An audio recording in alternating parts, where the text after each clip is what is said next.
So yeah, I guess now. Hello, hello, hello, hello, hello, hello.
What's up, Bandidos? And we're live. It's Wednesday, April 19th. Doing an evening stream here from the Pacific Northwest. So we're heading into 7 p.m. And today we're going to be focusing on some fast play. We're going to talk a little bit about tomorrow because that is the big Division Day. So we're going to talk everything Division Universe. And we got that big live stream happening in the morning. Also, we're going to be exploring Determined because I've been spending some time with it. And it might not be as bad as we think. I don't know. Let's check it out.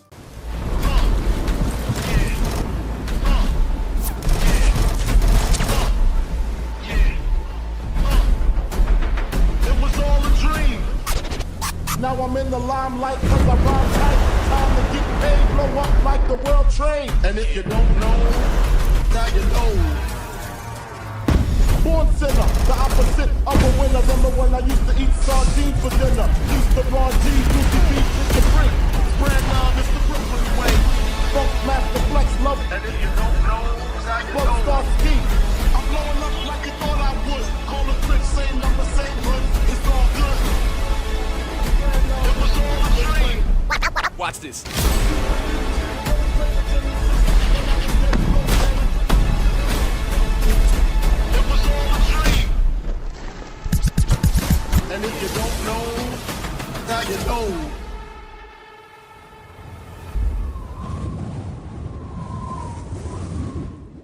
That always gets me in the end. Now you know. Biggie. All right, so yeah, big week. We had some, it's an ups and downs kind of week, right? So just to get everybody acquainted with what's going on. So we did have 17.2 launch. Along with it came the Cursed League event. And if you haven't taken out your manhunt, you should go ahead and get around to that. And then, so the Cursed League event, basically, that's speed runs and some tasks here. You're going to get this mini rewards track unlocked here. So that's always nice to go after, especially if you're hunting for exotics. It's not that hard to do these. And so you have 2 weeks to do them. So don't feel like you got to get like the best time. Just get mediocre times if you want to, whatever, however you roll. And then do it again next week. And that should top you off on all your blue medallions or whatever you call those things. So anyway, that's one way to go about it. I don't typically do these, to be honest with you, because they make me go into places like Wall Street and Pathway Park and the Tombs, and I hate those missions, man. Oh, I hate them. I mean, Wall Street's not so bad. District Union, I don't mind at all, but just heading to New York, shiver, cringe. And then these suck, especially the Tombs. That's the worst mission for me. I don't know. What's your worst mission in the Division 2? What is that one that you absolutely hate? Like on Washington, so that one's, the Tombs is the worst, I think, in the game. And I just hate doing it. It's really lame. And then, and it's in New York, so that makes it double bad. But I guess in Washington, DC, if I had to pick one, like the worst mission, what do we got? These aren't so bad over here. These aren't so bad either. Jefferson Plaza, I kind of like that one, actually. Spaceman Ridden's not that bad. Air and Space is really fast. History Museum is pretty fast, too, so it's not too annoying. Capitol Building's not that bad. Viewpoint isn't horrible. They're not so bad here, you know. Jefferson Trade Center's not bad. That one's kind of fun. Grand Washington Hotel kind of sucks. I mean, I do like fighting the patio, but everything up to that point is really boring. So that one might be my worst mission. DUA is all right, of course. DCD headquarters. I like the opening fight of that one. Bank headquarters. Yeah, I like that one too. And then, yeah, this one's great. Emergency bunker's great. I like emergency bunker. That's a quick. Potomac is nice. Yeah, so I'd probably, yeah, these are a lot better than New York, right? These are all a lot better. So, I mean, if I had to pick one, it'd probably be the Grand Washington Hotel, because I think it all kind of sucks until you get to the patio. And if I had to pick a second one, I guess it would be the Viewpoint. Because some of these other ones are so fast, it's pretty hard to hate them. Just because, like, you're in and out, you know. Anyways, little thing. What's your worst one? I want to hear it. Oh, yeah, don't remind me about those. The Pentagon, good call. Oh, yeah, I forgot about the ancillary ones. Yeah, sorry. But for main Washington, D.C., that's it, I guess. And then outside of that, yeah, these are pretty crappy out here, actually. I don't know, it's something weird about them, huh? I think it's anytime you have to fight those drones, it's not a good thing. I love Camp White Oak, actually. I think Camp White Oak would be a cool stronghold to fight. I love fighting in the woods, so you know, that's part of it. And then I hate Coney Island. I'm not a fan of going to Coney Island at all. The zoo's not that bad. Of course, there's this place. It's a ghost town up here. What is this place called? Kenley College. I always forget the name of it. And these aren't bad. Summit's not. I mean, Summit's kind of annoying, right? I don't like the tasks in the Summit, and I don't like the variable NPCs. That's also really annoying. So, okay, sorry about that. A little sidetrack. Got a little sidetrack there, but always want to hear you guys' thoughts in the game, and what you love and what you hate is really good to know. Helps with future content.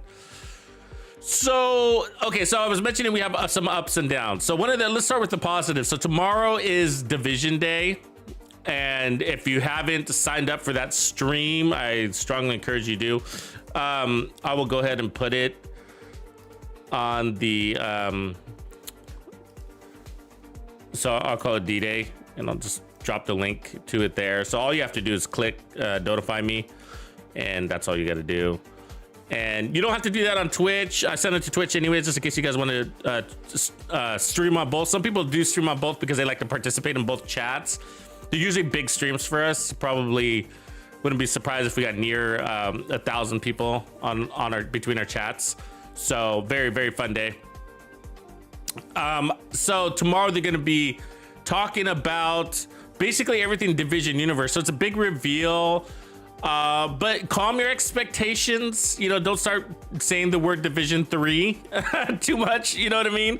I mean, doubtful. I think this is just an information rally, you know, and there's probably gonna be a couple of like nuggets in there that'll be worth like talking about afterwards. But you know, you start buzzing it up too much, you're just setting yourself up for, you know, a letdown. I guess. I don't know what else to put up because you really don't know. Bank headquarters, huh, Lillian? Is it that little tunnel that catches you on fire? Is that why you hate it? Dark, you know about the tombs. So, but we don't know. So, but what I can tell you is that we are going to get a year 5 full reveal on the roadmap for year 5. That's huge. And then we're also going to get more on the new game mode, which I always forget the name of it. Always forget the name of that. Some with the D, right? I forget the name of it every time. Anyways, the new game mode for the Division 2, which is cooperative PvE, and I think you can also do it solo. And then Heartland, and we're gonna get a glimpse of actually some gameplay in Heartland, so that's big. And hopefully, we're gonna get some news on release dates. So Anna, who's often on our chats, I'm sure she'll be jumping in a little bit later on the YouTube side, sent me a tweet yesterday showing that she was signing up for something or just searching for something. She saw that it said Division Heartland 2023 on Twitter. And as that's what the Division registered their Twitter handle game release to say. Doesn't mean it will, because they could have done that at a time when they were expecting to hit in 2023, and maybe it won't.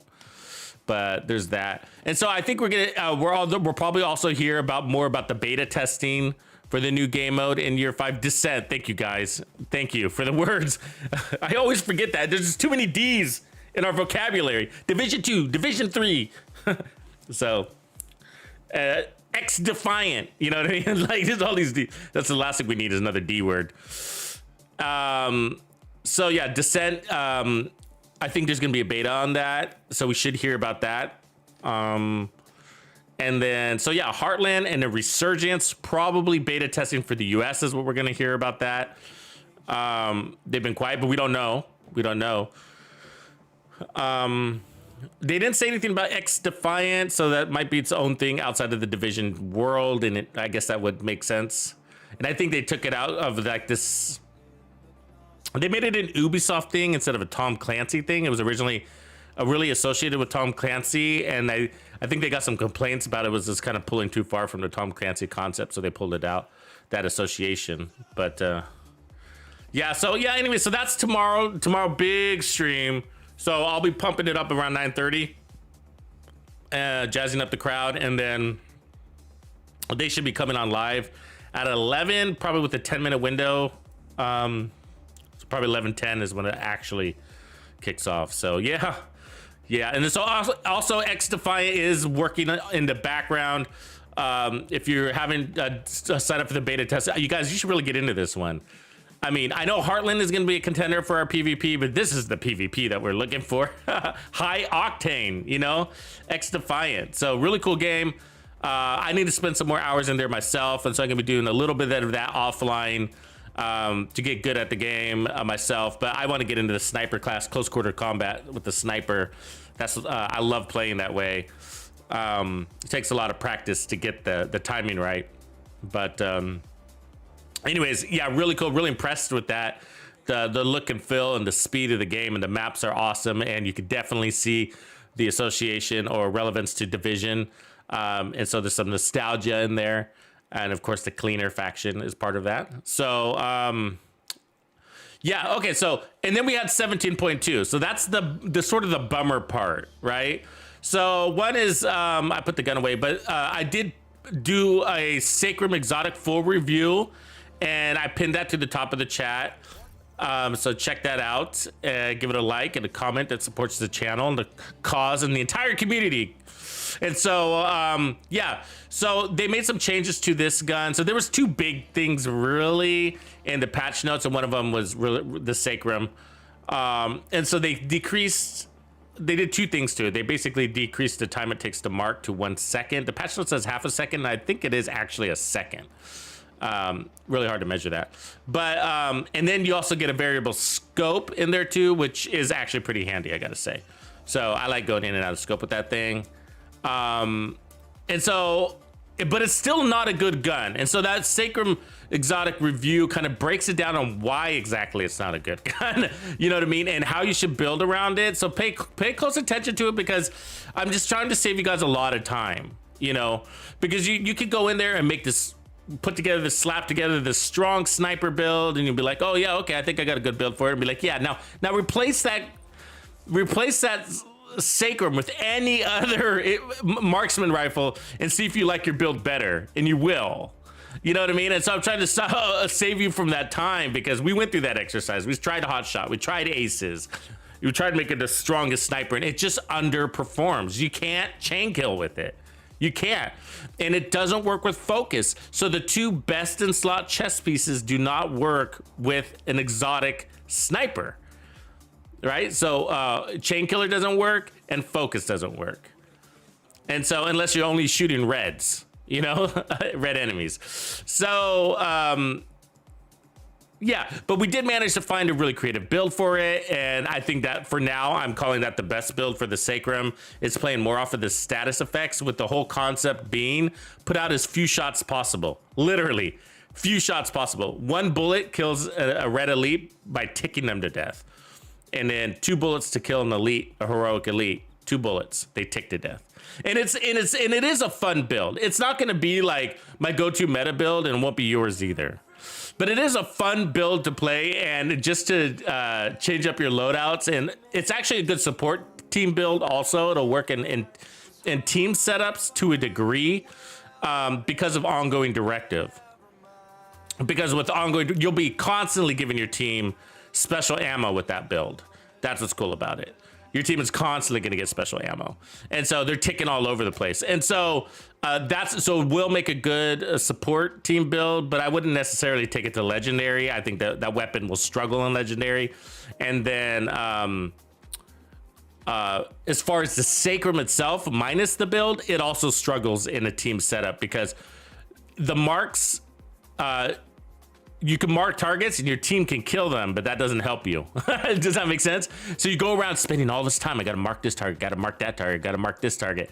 And then your team member comes by and shoots those guys. You're like, God damn it, I just spent 5 minutes marking them. You know what I mean? I'm trying to get the most out of this stupid 30-second cooldown that I got. You know what I mean? So it just all seems like a big waste of time, and I show that. So I went into the testing range and I marked all the targets in the testing range. And on the left-hand side where you got the group targets for time to kill. And it took me 30 seconds to mark them all and then kill them all with the Sacrum. I did the same thing in 4 seconds with the Dread Edict. I killed them all in 4 seconds. So 30 seconds of 4 seconds. And that's always the challenge with some of these status effect weapons, even like the Scorpio, okay? And that's in there. And the blue screen, okay? So those some of those builds are in there. It's sort of just like, and ongoing directive too, I gotta say, but now it's got a different purpose, right? But it's just like, why are we trying to status effect them? Why don't we just kill them? You know what I mean? Especially if that status effect takes away power and time, right? And so the Scorpio you can kind of get away with, because it's got a really high based weapon damage, and so you can just kind of pound them out anyways. But then you're not using your status effects really, but it's still all right. And so, but sometimes you could just take the 612 and put a damage talent on it, right? And it's just kill them. You don't need to status effect them. You know what I mean? So sometimes you ask that question, and sometimes it is nonsense, and sometimes it is just fun. You know what I mean? And so like with the blue screen, like there weren't a lot of builds. I don't know. I found like maybe 1 or 2 builds with the blue screen, and with the Sacrum, it might be like so far it's just 1. But it might be the only build until they change it. So I give some recommendations for you and for the devs when it comes to that weapon. So hopefully that's helpful for you guys to at least use it a little bit before you pack it away and let it collect dust. But it needs fixes. We found a build. It was fun. Had a lot of fun with it, but the weapon still needs fixes. So that's that. Okay, so that's 17.2. That's part of what changed. Now here's the good news, sort of. So I've been working, as I was playing around yesterday, working on that build and all that stuff with the Sacrum, I ended up going out there with a determined build, and I wasn't having a hell of a time, a good time with the determined. So if you didn't know, they changed the determined talent. So basically, after killing an enemy with a headshot, the next shot landed on an enemy will be a guaranteed headshot. And then here's the added text. So while the talent is active, killing an enemy will not re-trigger the talent.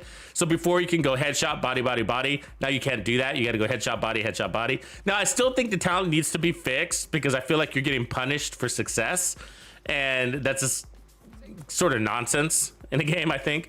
And so, but it still works really good once you get used to it and know how to work it in your routine. And so that's why I spent some time with it on my own, and we'll do some more today. But I was able to, you know, that whole, like when you got a heroic convoy coming out of manholes and just one shot all of them to the ground while it's just standing there, I was able to do all of that using a no scope marksman rifle, no less. So it's still, I think, could be really powerful. I just had to remember to go body, head, body, head. You just kind of have to track it, you know? And that's the part we don't like because, I mean, the part that we don't like is not the body head tracking, it's this part, okay? So we're gonna earn it real quick, all right? And pretty easy. So once I get my kill, you'll see the icon, or not. Do I not have the talent on this? Oh yeah, sometimes it's buggy, apparently.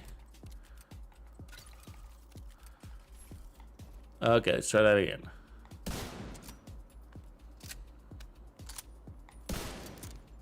Okay, now he's not dying at all. Okay, there it is.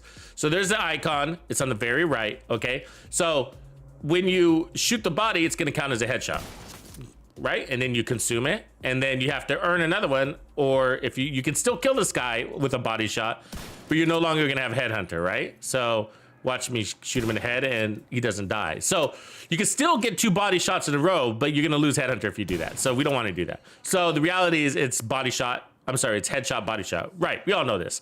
And so we all tested this. And so the part that's disappointing is this part, okay? So I've earned it, and I'm gonna shoot the guy in the head successfully, and I've consumed it.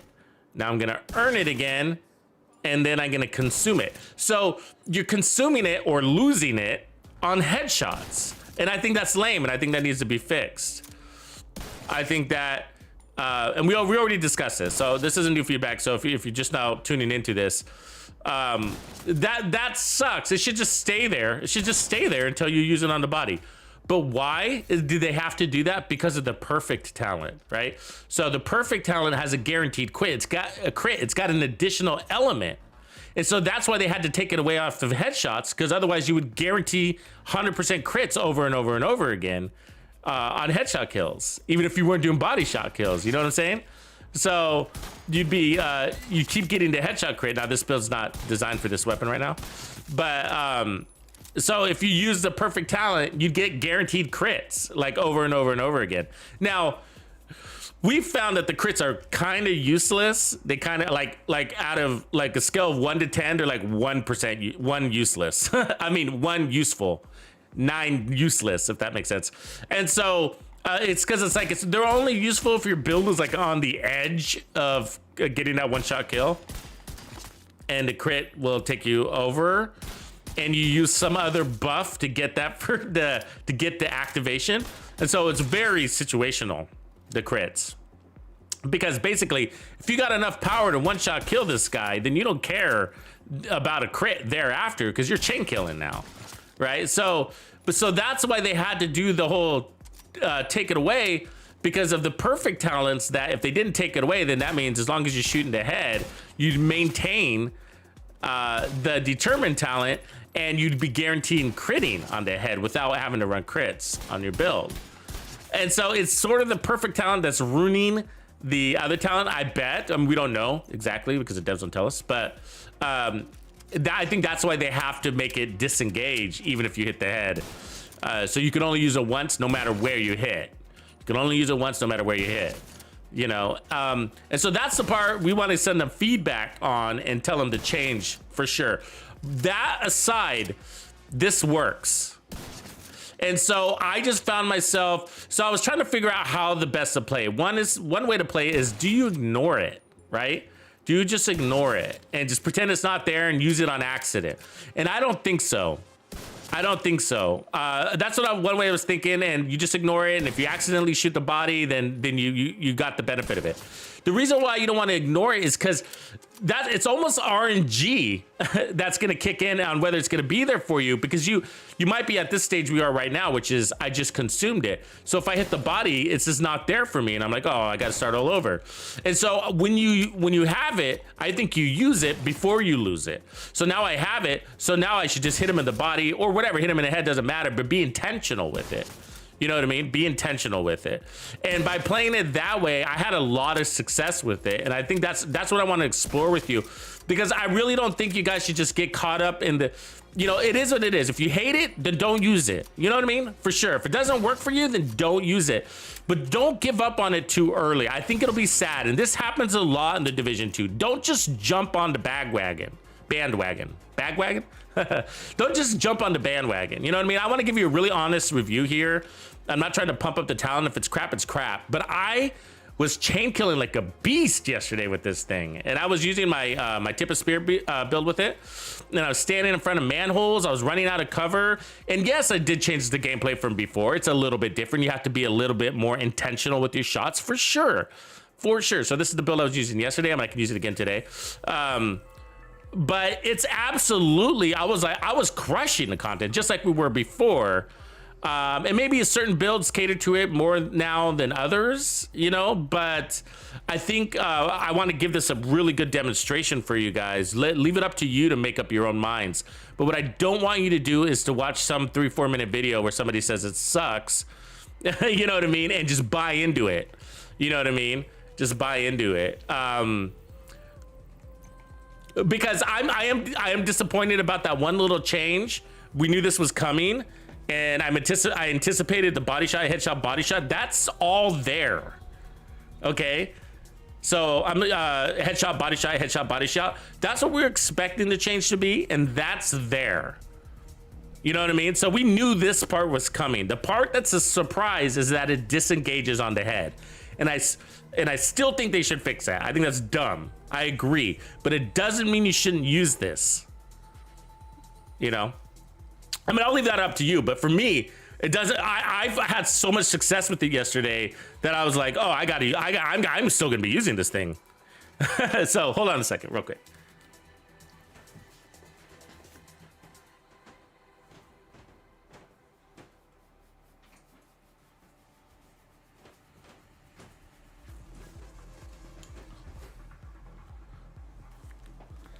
Yeah, so I'm up here in Portland, you know, Oregon, and we don't know what season it is, and is it cold, is it hot? So I have like my heaters on, and it's kind of sunny, and it's kind of not, you know, but so anyway, so that's what we're going to work on a little bit today. We're going to get into, we'll scroll through different builds. I'll start with the one that I was using yesterday. This one I'm like really showcasing. This is going to be a kick-ass build. You don't have to run determined. It's not built to run determined, but I do like it. And so the gun I'm using specifically is this SRS A1. As you guys know, it's not the strongest sniper of all, and I'm running it in no scope. But the reason why I'm running it is because it's got a large mag. And all the stats are reasonable, but the large mag helps you not reload, and so you can just chain kill nicely with it without having to reloads. Where the White Death has got more of a kickback to it, and then it's got a very small mag, which doesn't help with those misses in the air, right? So more reloads with this, which can lead to more incoming damage. I'm running a Memento with, we got 3 protection from releases. So the amazing part of this build is like, yes, look at it. And I'm one-shotting everything, okay? And so it's the occasional boss that I can't, depending on which weapon I'm having in hand, okay? But everybody else, I'm one-shotting. And so look, notice I have no red cores, and I'm running Bellstone on my chest. And it's like the worst bellstone you can find. I mean, look at it. It's a rainbow. It's crappy. I need to find a better one. So, tip of spear, all skill tiers with skill damage. I need to optimize this because this is a keeper. Skill damage everywhere. This is an absolute build. I got 1 headshot damage roll on it. That's it. Just 1. Just 1. I mean, it's crazy. And the memento, you know, and 3 protection from elites. It's amazing. This is an amazing build. And yes, I ran it in legendary yesterday, Roosevelt Island. I just did the first phase to see if it would work, and it absolutely does. And it's even really cool because you got these 2 things, you know, working on the medics and the drone operators and stuff. So you point these at them and you just picking everybody off with Determined. And Determined was really helpful in Legendary because it allows you to just quickly take out those critical targets as fast as you can without extra aiming. So that's what I'm saying. And that's where I was testing Determined. You just need to be intentional with it. So when I earned Determined, I would look to a medic or a drone operator or a grenadier or a warhound and try to quickly use it on one of those guys and then earn it again and then use it on another critical target. Because, you know, those critical targets, you know, sometimes you only got, when you're doing a solo legendary, you got, you know, literally 50 people shooting at you. And so you can pop out for a quick second to get a shot and you're back in cover. Pop out, quick, and go back and forth. And so speed helps in the solo legendary sniping situation, and Determined helps you pop out that shot real fast. So you don't care if you hit the guy in the weak point, in the foot, or whatever. But normally I have to slow down and try to take that drone operator or medic in the head, right? And medics love to hide. They hate to come out of cover. So if you see his little foot or just the edge of his backpack, you can just tag him with Determined and it counts as a headshot. So it's absolutely useful in Legendary. You know what I mean? So, of course, it's not like before, but because the next shot will then have to be a headshot. But it's a hybrid of what we're used to from before and what we got in 17, a title update 17, and you know, and 17.2 kind of brought those 2 things together. Now I still again want them to fix that consecutive headshot, taking the talent away, but whatever. A high-powered sniper with creeping death and trauma wouldn't work. And then a chain kill scenario, but it will activate the talents. And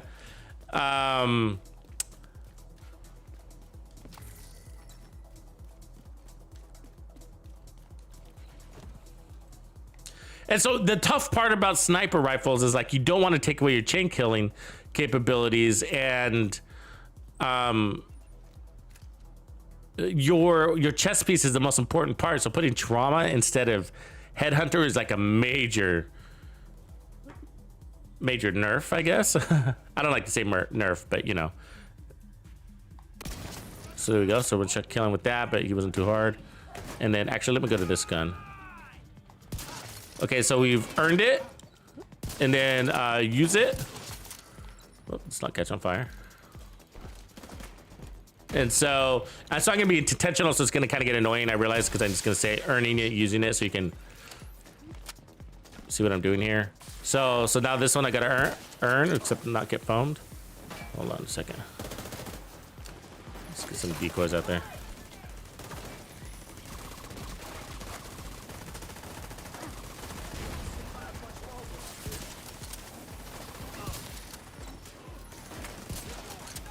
Oh, fucking God, how many foamers did they send at me? Sorry, let me get my bearings. 3 foamers right there.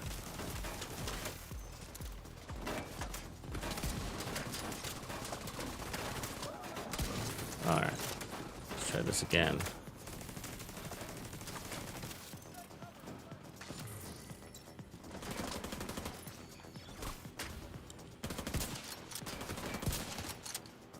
So we gotta earn it. All right, there it is. So we earned it. Let's go find a good place to post up and grab some trophies along the way. Oh, here's a quick target.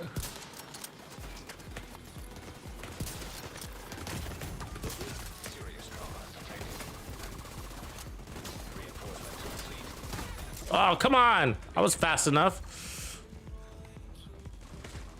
See if this guy can get to me without getting foamed.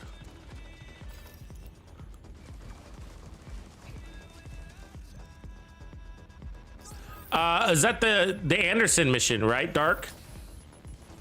That's the Pentgo mission. Should be.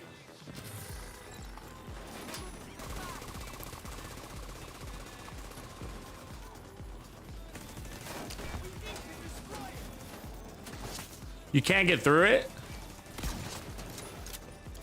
What are you saying?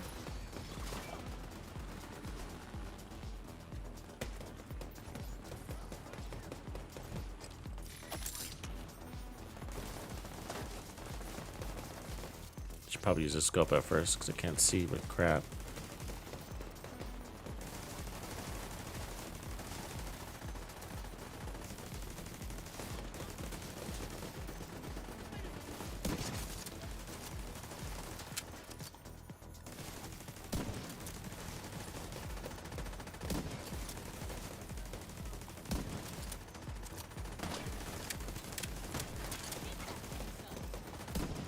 Jesus.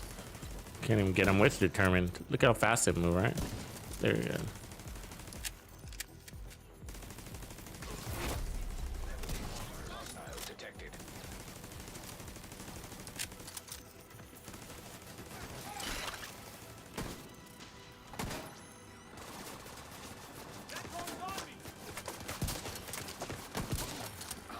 How was that? Yeah, that was okay. I was gonna say the noise didn't sound right. So I put my skills on her. I mean, I have headhunter active. Why was that not a headshot? Right? You see the icon, right? Now it's gone. Oh god, they're annoying me. I don't got anywhere to go. That's what happens when you don't have your headhunter buff. What do you mean you can't get through? Is it like glitching at the end?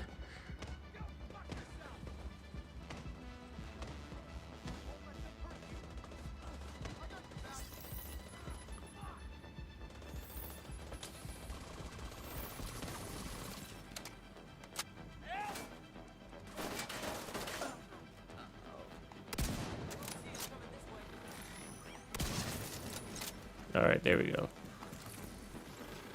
Not doing a good job of getting my headshots yet. Stretch them thumbs.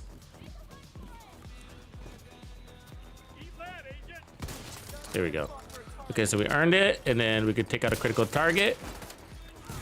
We gotta earn it again. There we go. Now we got it again.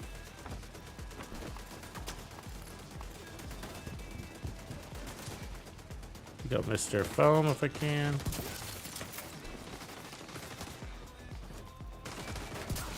Earned it again. Try not to hit his turret, which I did. Fucking thing. Of course I hit a turret. It's like intentionally not hitting the turret and it does it anyways, right?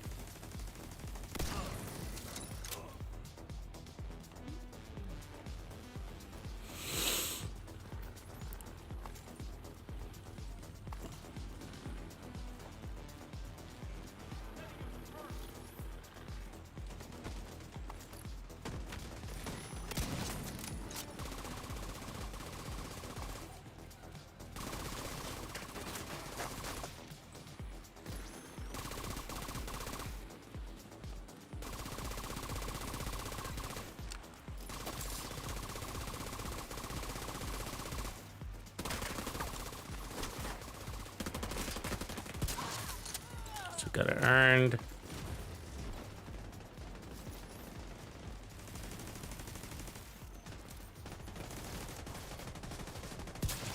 Took the shot, used it.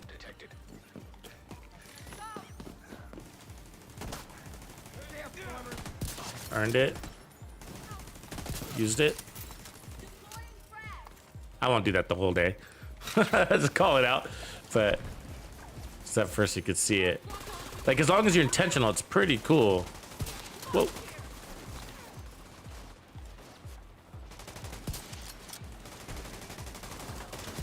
Got it, earned it, and then we can use it again.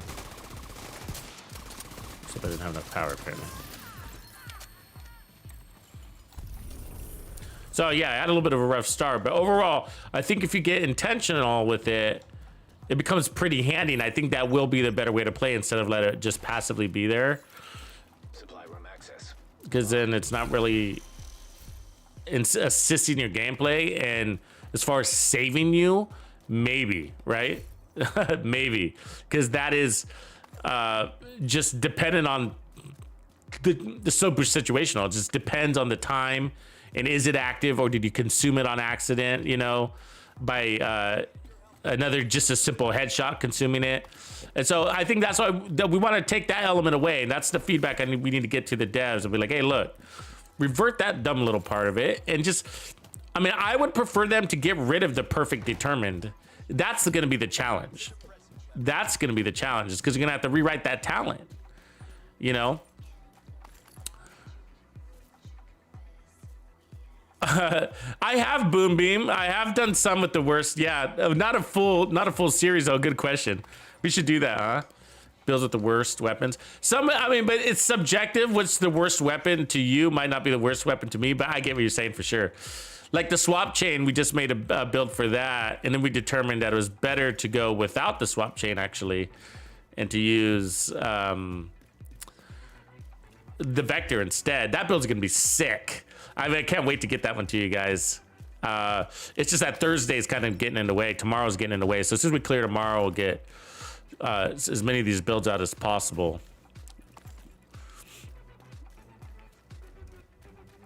But that swap chain build was pretty cool. I was really enjoying it.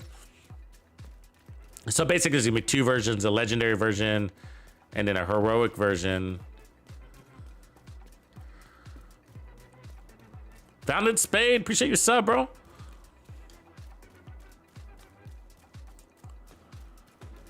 Oh, that sucks. Is that new? That must be new, Dark. I don't know. I haven't done the mission in forever. Since I earned mine, actually.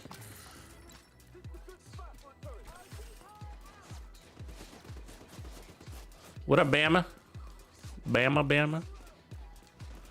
So, what I was thinking, like, I think I would like them to rewrite the talent, and they rarely ever do that, right? And when they do, it's like it's like 2 years later when they rewrite it, right? But what I would like them to do is actually mix in the talent from what is it? Which one is it? The one that gives you your ammo back. I don't have it here. Is it? It's not the finisher. It's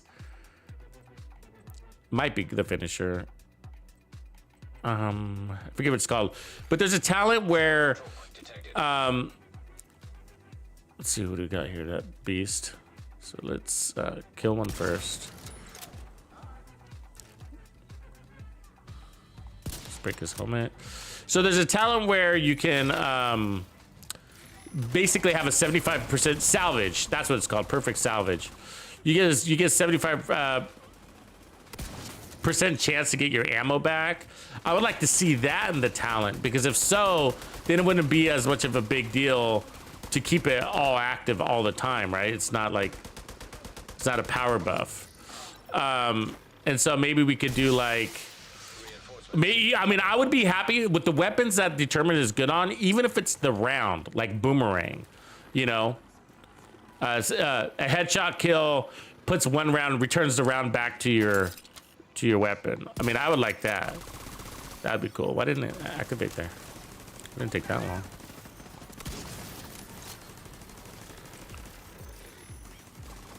Actually, I should take this with me.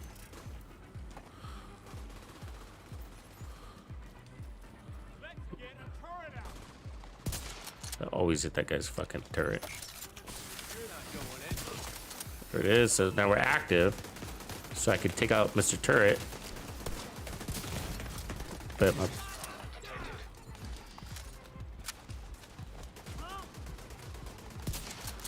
the next guy, you gotta be on the head. We got it again. Take out another target real quick. Get a nice fast trophy. Or if you got armor on kill, you can get fast armor on kill, right? And so now we gotta get another headshot.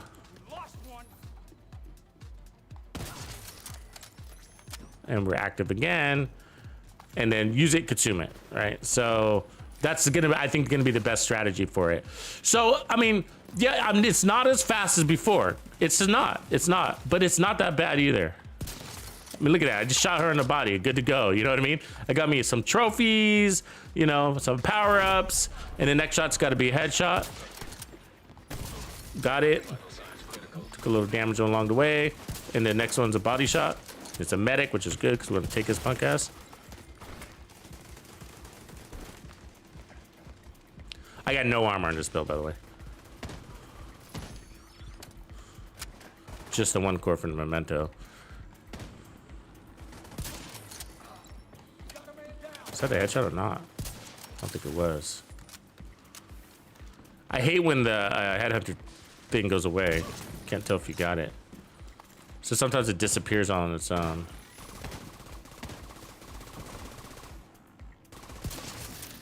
There it is.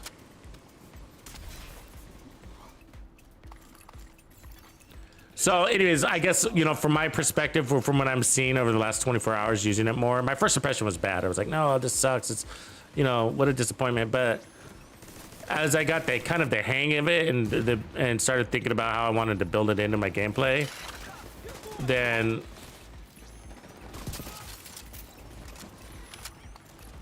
it became easier. And I'm realizing, like, it is improving my performance. It really is. Every other kill has a faster time to kill, I guess, is one way to put it. Every other kill has a faster time to kill, and that is an improvement. Not like before.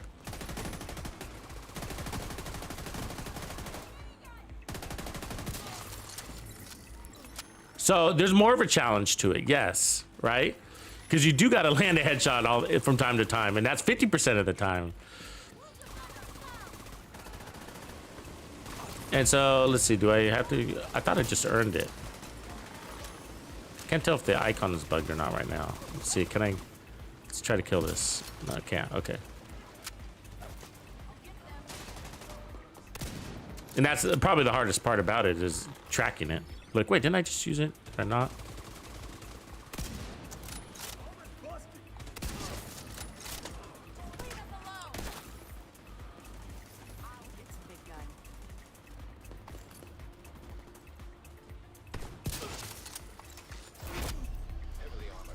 So now we have it. It's not showing up. Maybe it's bugged right now.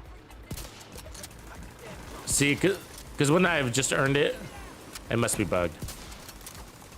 Yeah, I did. Okay, so if you get that bug, which wasn't as buggy before, I got to say that. It wasn't. I mean, the bug isn't new, but it wasn't. It was pretty consistent for me. Before title update 17.2. It was like really consistent. Like, it was rare that it would drop out on me. Well, I should say that. Now that I think about it, it was pretty buggy. Like, there would be times where, like, it just didn't transfer over. Now I remember. Come on, give me that head, dude. Great, now I'm taking shots from the back. I'm a fucking boss.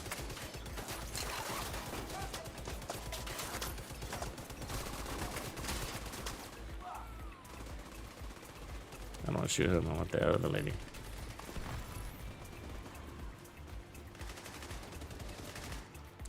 So anyways, another cool thing is to go around and just, we're grabbing our trophies and we're powering up the skills. This is a nice little hybrid build.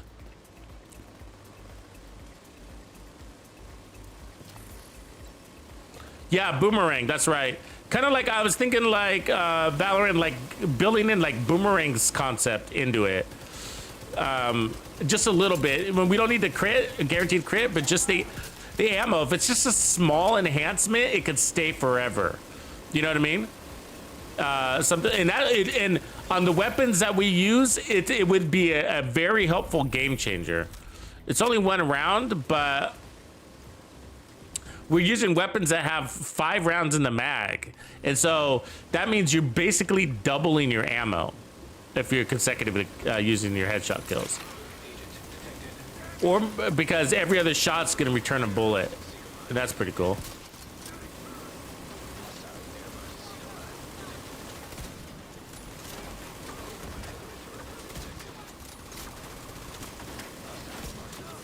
Just smeared his fucking rogue, huh? There's somebody else back here? There is. Let's make that my headshot.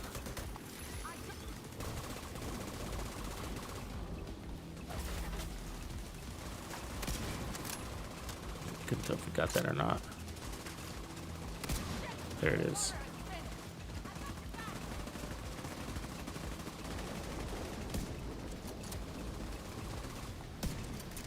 He's twitching so much. There it is. Rogue's easy, easy peasy. Supply room access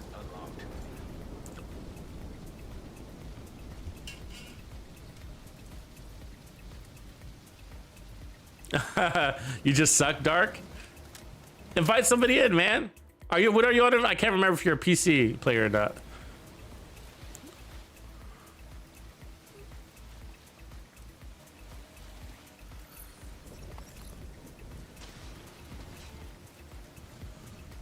Yeah, you got those endless waves. It took a couple of tries for us when we first encountered it. We didn't know what to expect. It was like, oh, so we were just killing all the enemies, killing them as they came. And we were like, oh man, there's so many enemies. And after a while, we realized it's never gonna end. It's like literally not ending, you know?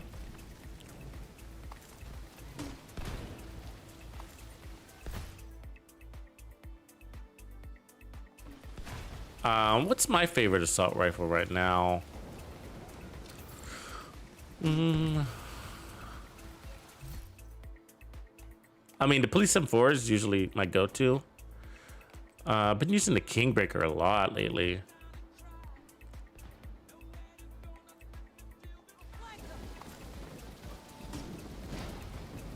But if I had to make a pick, I guess I would say Police M4. It's just does everything you need.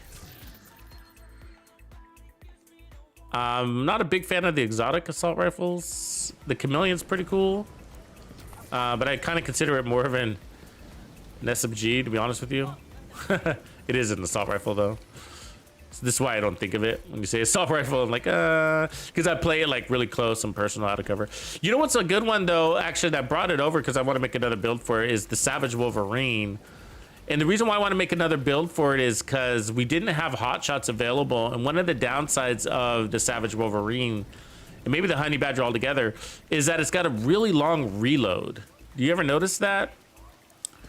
And, but it's not as much of a problem for the Honey Badger, but for the Savage Wolverine, which is the named Honey Badger, with perfect close and personal, to be running and gunning with a 2.2, 2.4 second reload time. I mean, geez, you know what I mean? I mean, you notice that reload time. Oh.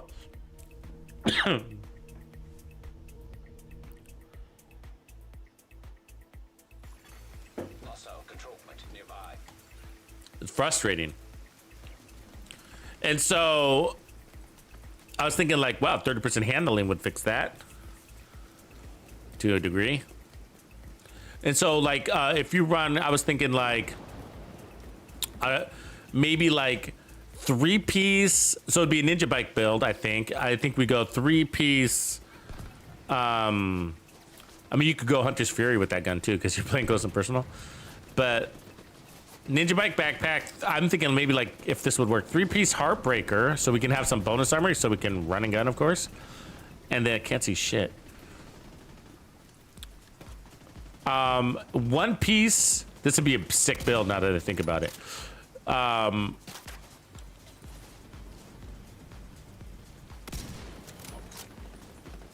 god, we got the whole fucking crew here. There we go. Sorry, got distracted. 1-piece hot shots for the handling. So that's 5 pieces, and then with our final piece, Fenris. Because with Fenris, oops, that was a miss. Fuck. With Fenris, you're gonna get reload speed and assault rifle damage. So I think that would be a really, and so you're gonna have the bonus armor that you need to play out of cover, hopefully, and then you use close and personal to maintain it. You have the RPMs to do that. Come on, dude. Can't see. There we go. And then I think it would be really good. So you got the tankiness, and then a really fast reload, and close and personal is no joke. I think it's perfect close and personal. I think it's 38%. Start looking over there. All right, there we go. The fog is gonna make it a little tough for my skills to see anybody. Get my drone.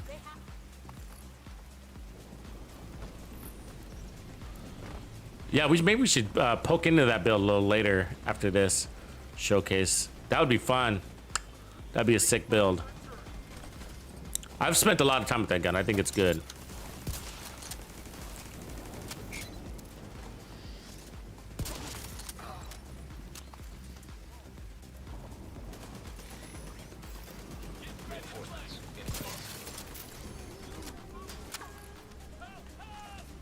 My drones won't attack anybody.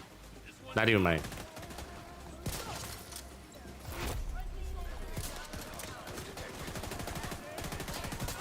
So see that body shot there.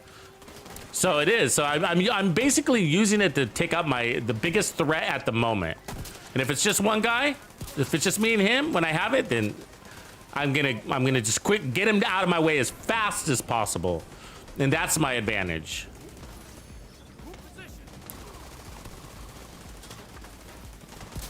So you can move on, right? And that's your survivability, is your ability to go fast. My skill's crushing this dude. Fuck, you didn't even have a chance, bro. It's like they're on overcharge, but they're not. It's because you grab trophies, right? I mean, they were shredding that boss. I mean, look at these guys.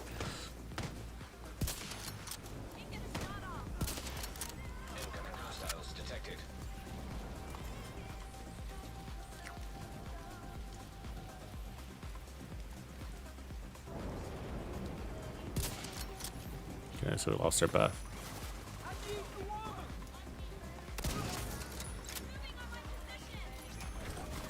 So when you don't have it, it's a matter of, you know, pop and cover or not, but just a matter of being decisive and taking that shot. You know, so I'm no scoping it. I don't have any extra handling really on this build.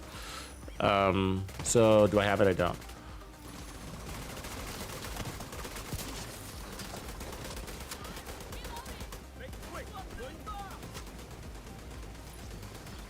So I have it now, so I can take that guy out. So by the time I get there, there's only one dude shooting at me. And then she's annoying. She's always tucking and rolling, so I'm glad to assassinate her.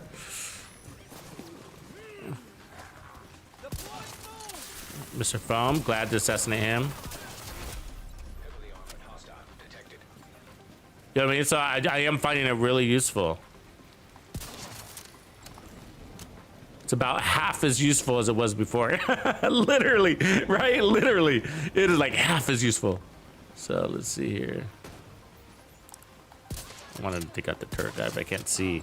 I'm always afraid I'm going to shoot his actual turret, and it's usually what happens.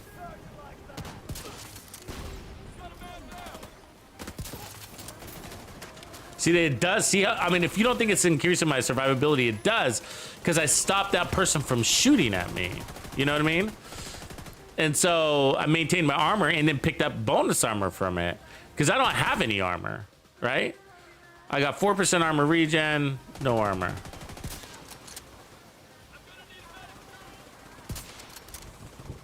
Can't see him. There we go.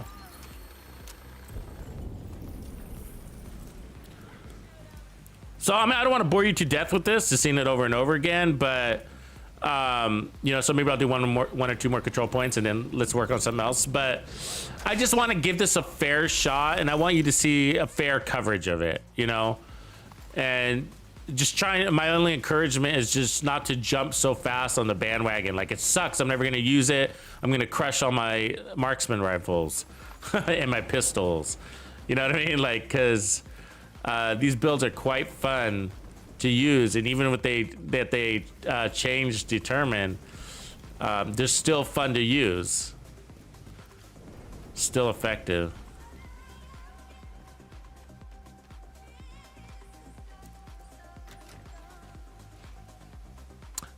Did you start new? Chris, did you start a new one there? New account? Did you not? Did you have it before? Appreciate you, man. Thanks for your support. Yeah, the download link is free for Raid, but you know, it just shows that we did a good job. So. High threat. Enemy patrol detected. So let's see if we can swap to our Hunter's Fury version without losing any. Cool, I can do this, and then I'm gonna go to put on the D50. Cool, the Deagle.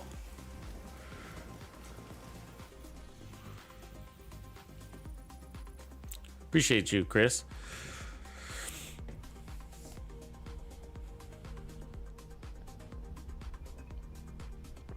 Negative Flux, what up?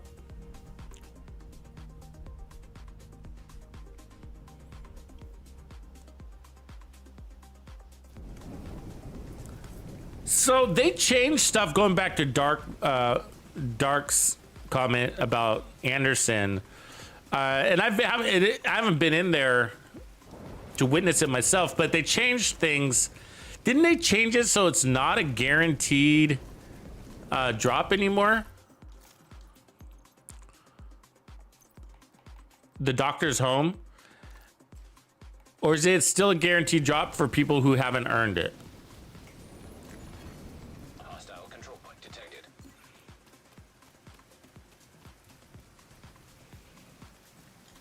And so isn't it random exotics? You do believe? All right, Quadricep. Yeah, it's helpful to know.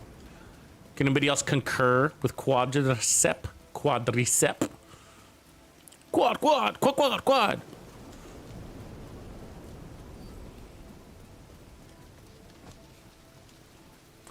Come on, get rid of my fog, man.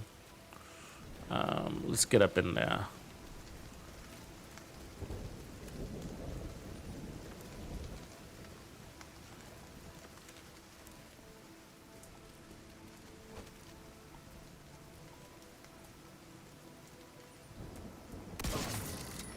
Double kill! You see that? Haha! That was beautiful.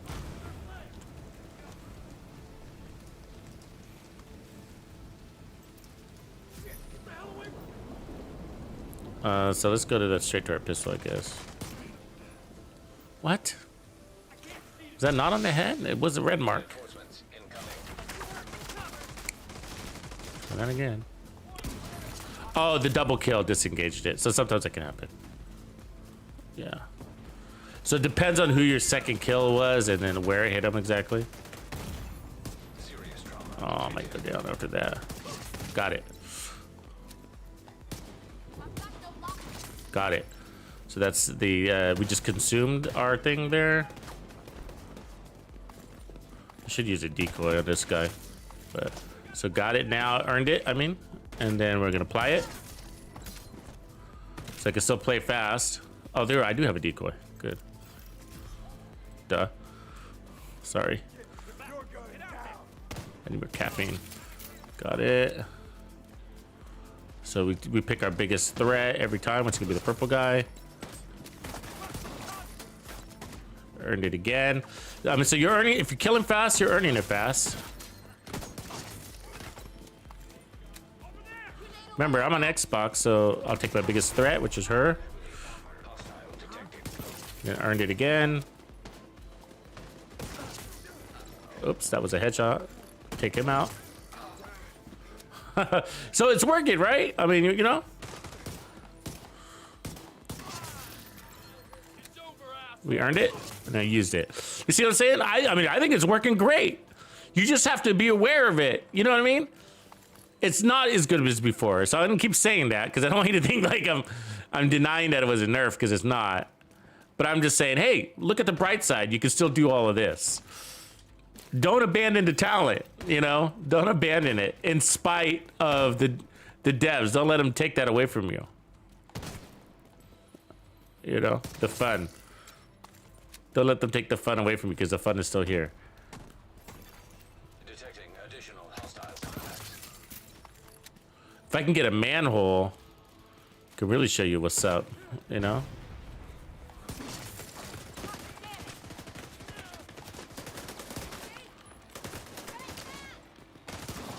Took away my biggest threat, or so I think. I got a shield, I'm just trying not to use it.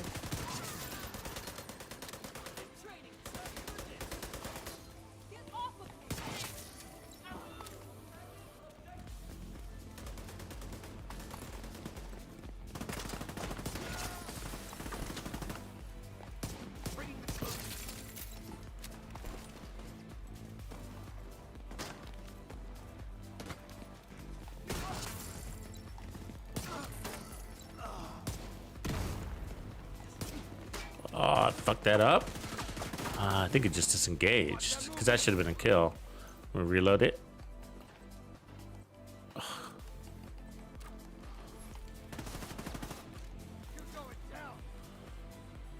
That might have just been a bug.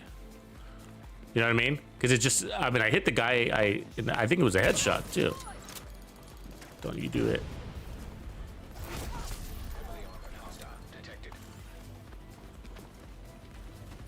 So we have it. Let's take out Mr. Turret. Oh, you know what? Sometimes if they're out of your apex zone, that could be it too. You know, might not have enough damage. Yeah, it might have been why. We're a little too deep. Want that little symbol over their head there. Come on, dude.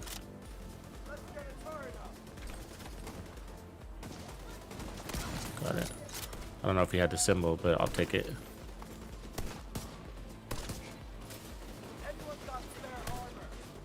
Come on. Hate that sideways walking. All right. Boss.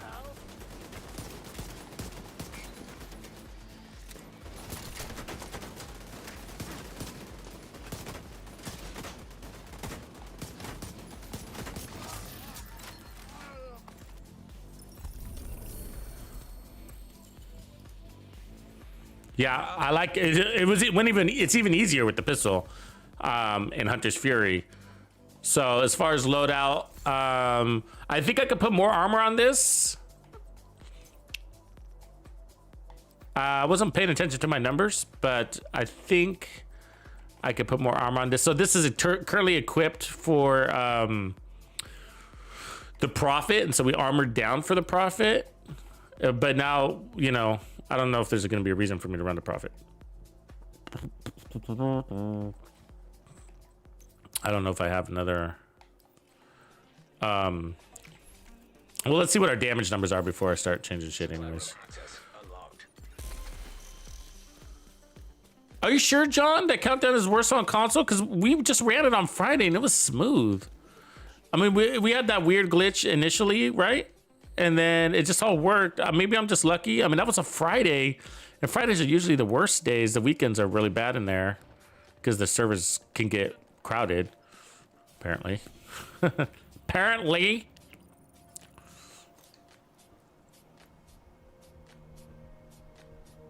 Okay, that's right on dark. Yeah. There was all sorts of weird shit going on there because people were farming it. So they were changing this. They changed it like 3 times. So that reminds me, what do you guys think about the XP changes?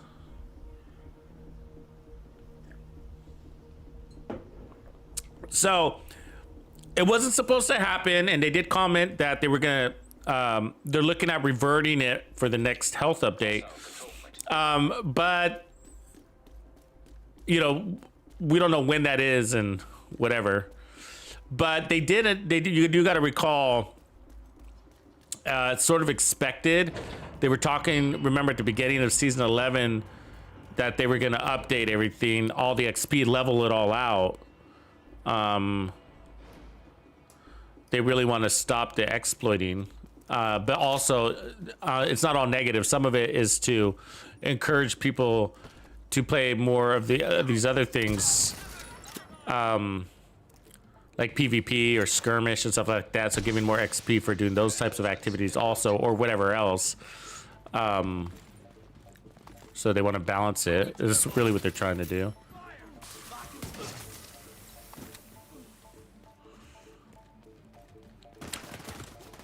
But yeah, so I'm on console. I don't have any I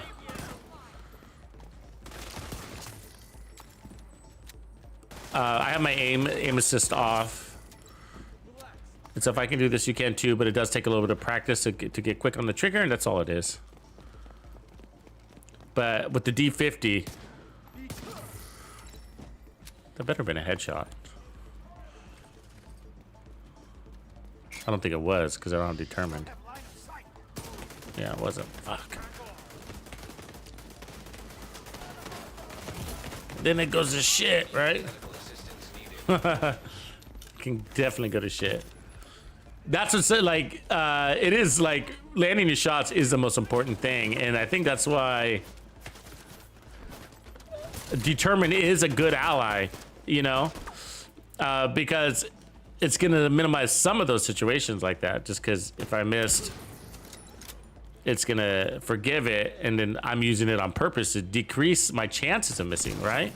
So that's the other thing, the unintended consequence, I think, that some people are not thinking about. But by doing intentionally going for the body, you're significantly decreasing your chances of missing. I know it sounds obvious, but you know what I mean?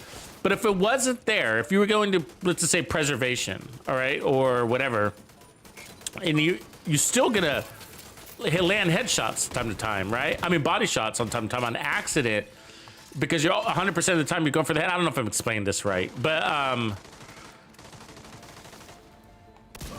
the odds, right? I'm talking about the odds. The odds of landing a body shot are significantly decreased because you're basically removing 50% of the enemies out of the equation when it comes to the odds of it. I'm explaining this very poorly, but I'm hoping you're getting my point, right?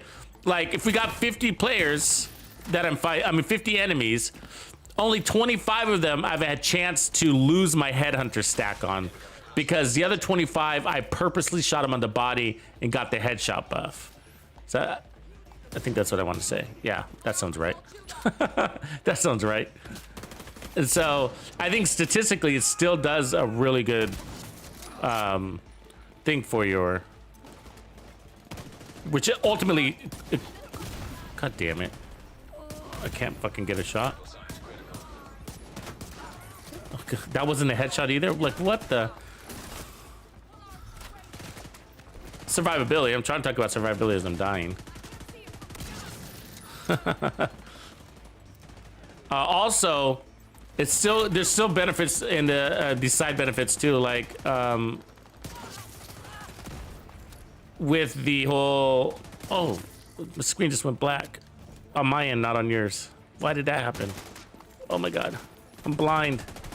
Oh, my TV's restarting. Ah, oh. So I'm looking on my like replay screen right now, but there's a small delay. Oh my god, give me a second, give me a second. My TV restarted, I don't know why. I'm gonna die.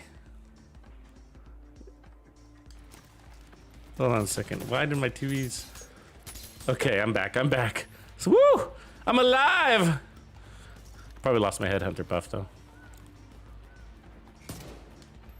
So yeah, so it does. I think the secondary benefits of it do dramatically increase your survivability like that. You're basically taking half the enemies off the board.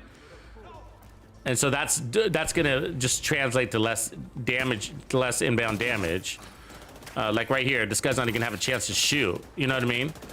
And so it's just, and then I hit the body right there, right? So where I could have hit the body on the last guy. So technically it does extend your kill. I mean, it's just, these are kind of obvious things I realize, but it all leads to more survivability.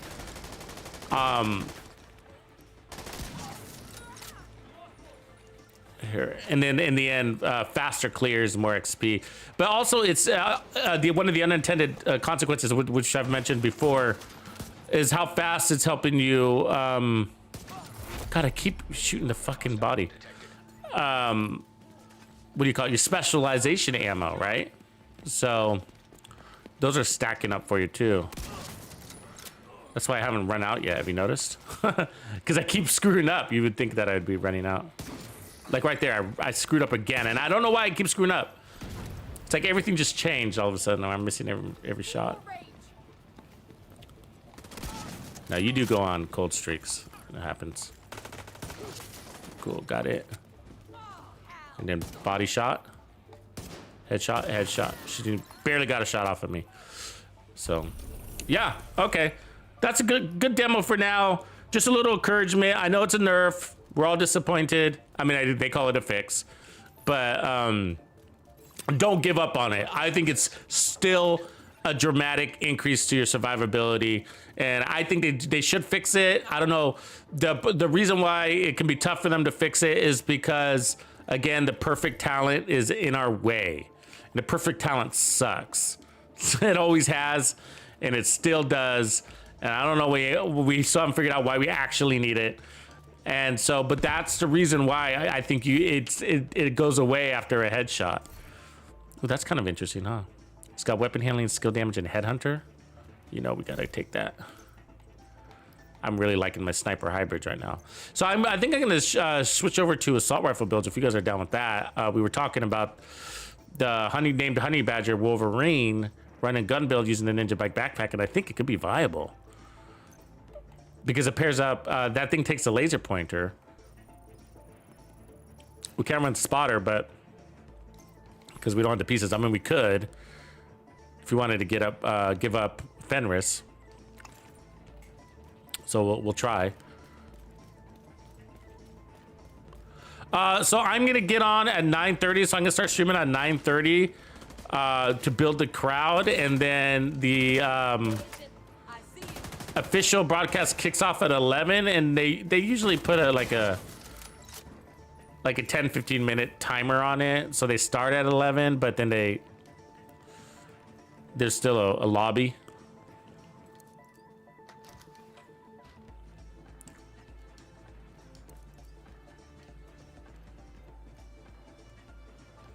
Right on, Negative Flux.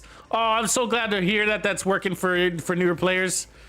That was the thing I think that was disheartening to me the most, even though it didn't affect me, but it just affected the community, and I was just like, oh, that sucks for the community. You know, we got all these new players and they're stuck at DARPA. You know, as far as progression. All right on, John. You know what's up if you're choosing the ACRE. That's a really good gun. People don't know about it, John. People don't know.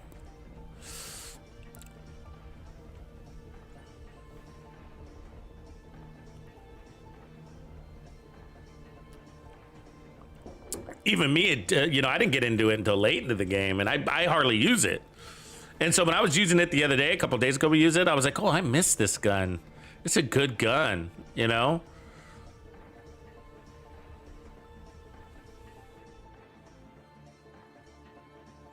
I mean, I mostly use it for legendary. I don't think I'd use it for heroic. But for legendary, it's just that they play so deep, and you lose so many rounds to your drop in damage due to optimal range, and so many rounds to your drop in accuracy due to optimal range. And so all because they're running back. I mean, even at District Union Arena, right? They run to the back of the fence back there. It's just all crappy, you know? It's like, okay, so really happy with this build though. So I'm still moving on from the determined, but I am still voting for determined to be used on builds. It's an option. It's not required because it doesn't bring damage, but it does bring survivability in the form of speed. It's basically clearing your content 50% faster, maybe. You know, I don't know if it's going to equate to time, but definitely into survivability. You're going to take less damage because you're fighting half the enemies. Anyways, okay, so we'll tweak that build a little bit more. We'll do a determined showcase and get it all out there.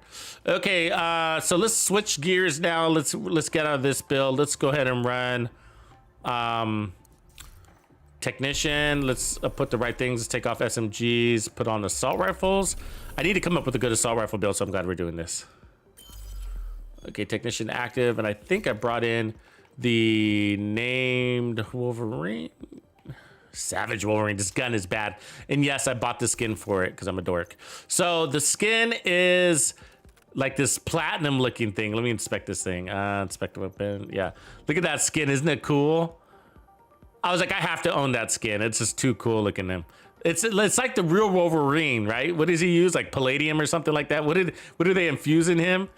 Is it the same shit that they use on the Black Panther? I don't know. But that's some serious stuff. Or Captain America's shield. Isn't that all the same stuff? But really cool skin. So this is the Honey Badger. And as you can see, it's got a reload of 2.2 seconds. I got damage to target side of cover on mine. It is short of mod, but not the big deal.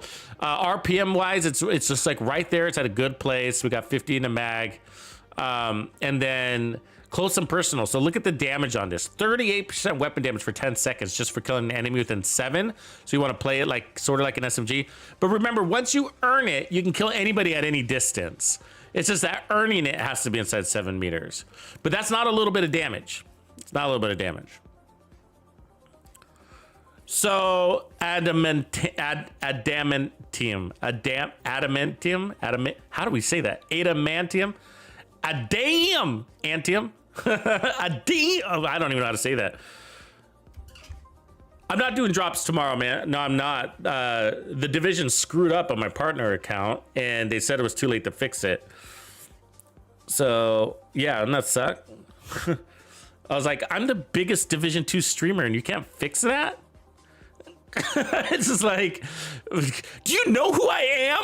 I was gonna go Karen on them. You know what I mean? I was gonna go all Karen on them. Adamantium. Thank you, Dark. Oh, cool. I know. I was really pissed. I was just like, all my account settings were right. I was like, I didn't get the assignment. I was like, I don't get, the Twitch thing. And they're like, oh, well, we can't submit anymore to Twitch. We're beyond the deadline. I was like, oh, that's dumb. So they can fix it, but it was like, fuck. Whatever. So, Vibranium. Vibranium is the other one. Yeah. We need some Vibranium in Division 2. But isn't that a cool gun? So how do you get this gun? I think it was Firewall, a project. So you get it through the specialization. So you go, the research projects here that nobody ever does. They forget they're here. But these are some cool things that come out of here. And that was a Savage Wolverine one right there. So, most of these I'm not sure I even paid attention to. I think they just happened. You know what I mean? So, yeah. And then I still got to do this, I guess, huh? What do I got to do? Destroy the XP-31 Marauder in the Pentagon mission on normal or higher. I mean, I've done that like a zillion times. You know what I mean? Like, how is that not? Anyways, Dragon Hunter, neutralize Wyvern, the Tidal Basin mission after blinding her twice on normal. So I got to blind her twice. Okay.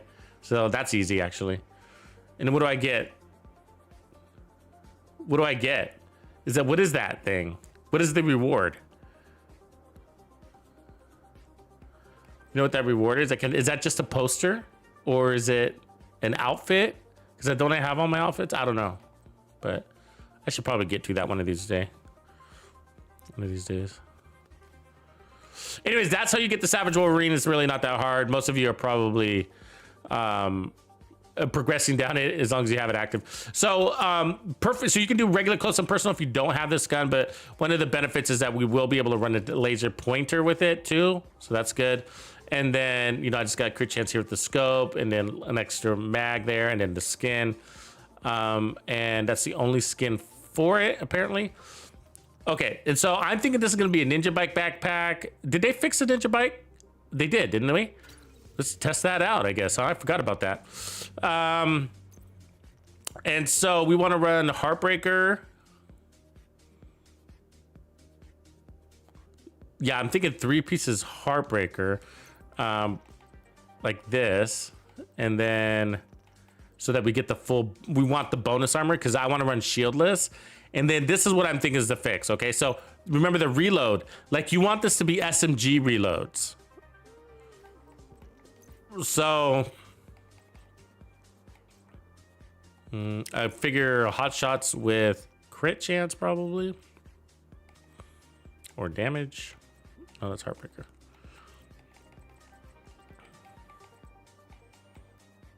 There's my hot shot with crits. I know I have that.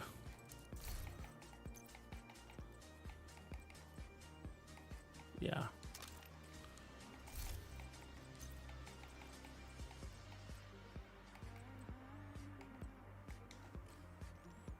So one piece hot shots, and then what do we say? Fenris? Okay, so where's my Fenris piece? This is the one that we gotta find. I don't usually just run around with Fenris in my bag. So Fenris is gonna give us the assault rifle damage and the reload speed. We could also go one piece striker, but you're not gonna get the damage, but you would get the weapon handling, which is more than just reload speed, so that would be your benefit. So I don't see it there either. I have Fenris. I'm just trying to see if I have it here.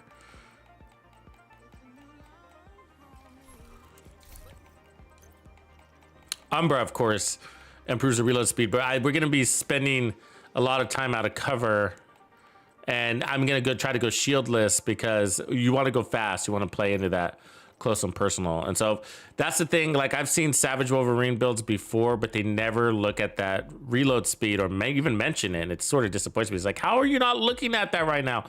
You know what I mean? I was like, it's a horrible reload speed. It's like, and you got to play within 7 meters. You can't play within 7 meters without horrible reload speed. Golan, Walker. No, let's check here. I like the 100 stacks on the chest. I want to try to keep that. Okay, let's just go my second character and get it. iGuns83, thanks for that sub with your Prime. Appreciate that, man. You rock. What up, Dragon? What's going on, bro? I don't know. We're about to see if the Ninja Bike is fixed. I forgot that they fixed it yesterday. I'm gonna take a look. I mean, it'd be the Fenris piece that would tell us. Let's see here. That's the right character. Yeah, so we look at the Fenris piece and see if it's carrying over the damage or not.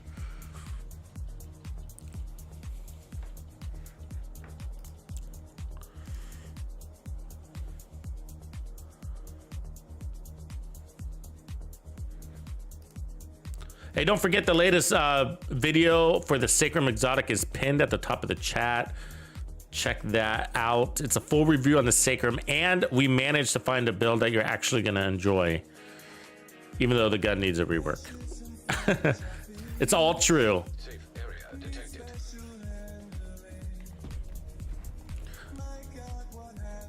So ideally, this is on the glove, but it doesn't have to be. I can move things around. So let's see if we can have a Fenris glove.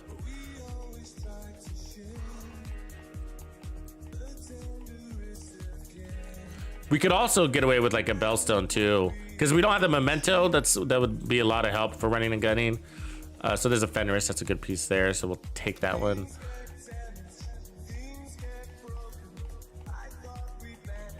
I'm gonna pull some other options. So I think there's a Fenris there. Ooh, that's an armor option. That's a good option. And then let's grab a mask option if I have it. I carry most of my Fenris on my chest. Like a Fenris chest. All right, that's it. Let's go.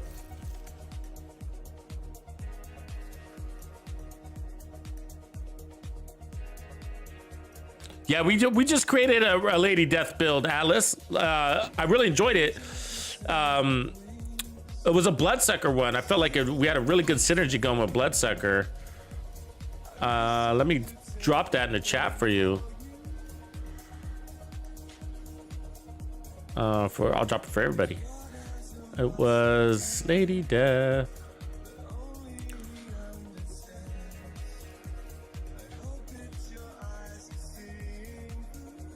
There it is.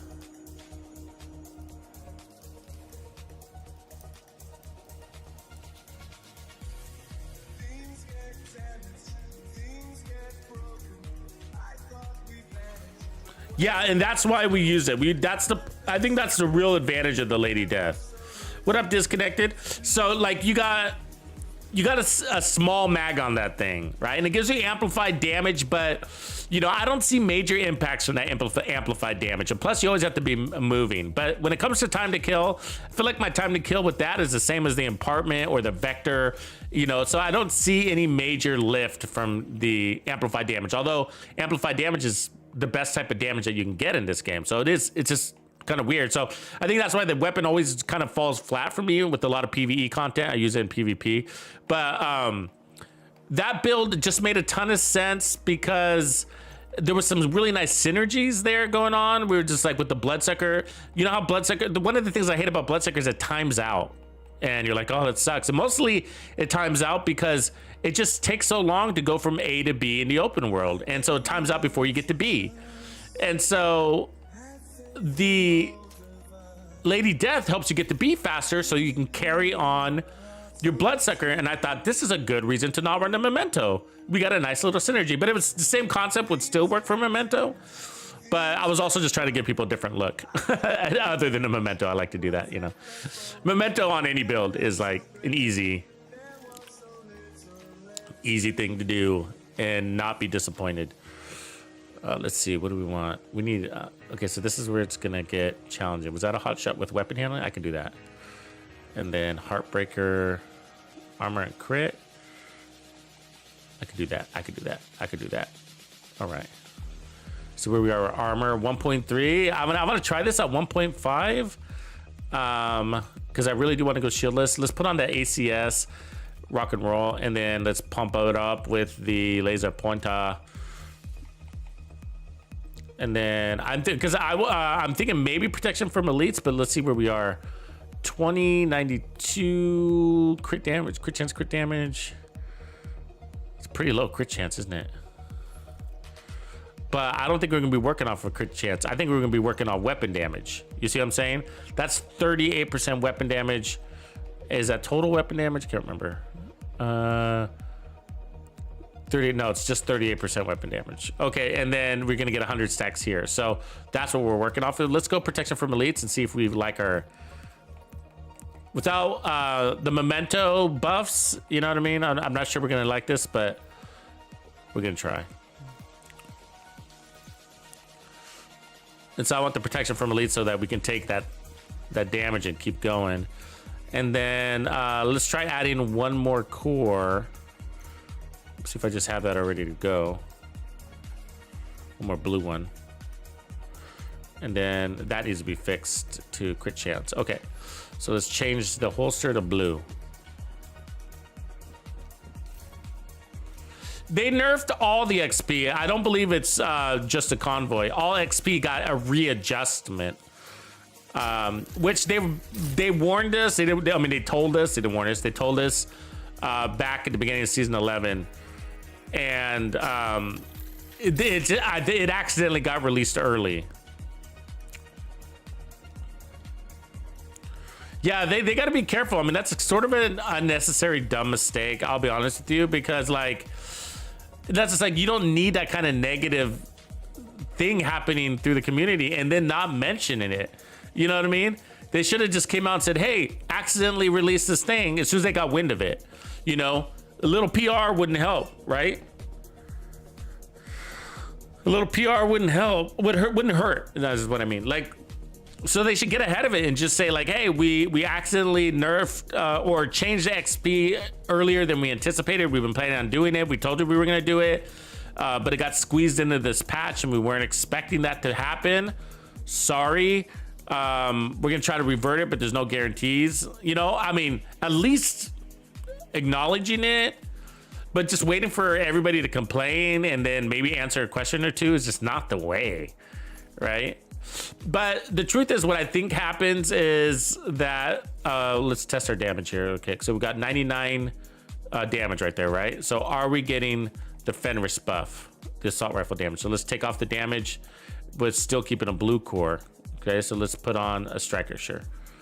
All right, and is it still 99? No, it's 94, so it's working.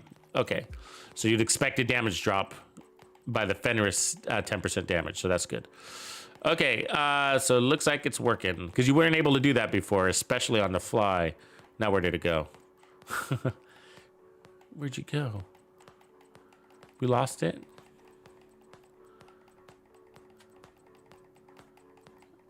What the hell? Am I missing it with my blind eyes? Oh, there it is. Yeah, I am. I need glasses. All right.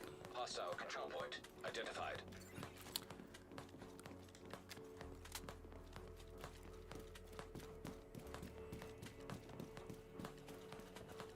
Yeah, I don't care about XP as much either. I mean, it doesn't bother me. It wouldn't have bothered me if I was at a 500 XP either. I just don't, you know what I mean? I'm here to play the game. I want to level up too, but you know, I never really use any weird cheats or exploits. It's just, I don't know. It's not, you find yourself not playing and just doing some activity over and over again, and it's just really not that fun. Okay, so, are we pulsing? Yes, okay. So we want to stack up first so that we can run out of cover. And then I do have a shield up there. I didn't change my skills, but I really don't want to use the shield, so we should have a fixer. So I just want to stack up. Okay, now here's a good time to use the assault rifle. And it should be active. Yeah, this thing is gonna fucking tear through these fuckers. I can just not get hit by that thing. Yeah. Okay, let me fix my skill. I got the wrong skill on.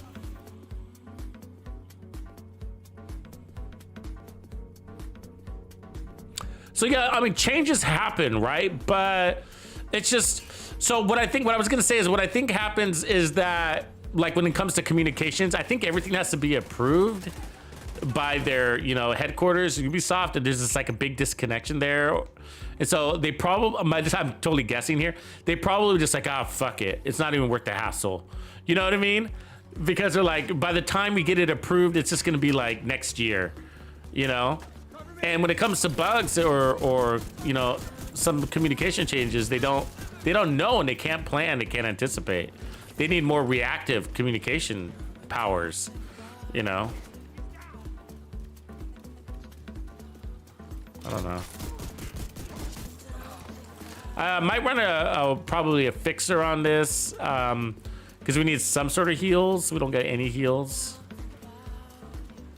Because you do take real damage, and so you want to make sure you're healing under that. Usually a fixer's enough. Got one skill tier anyways. Okay.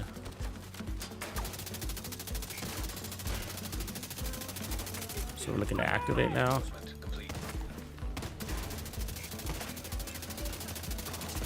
Should be active now.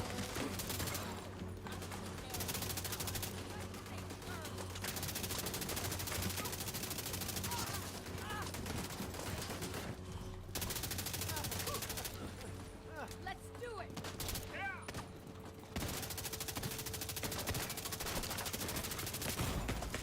So the problem is we don't have that much resistance.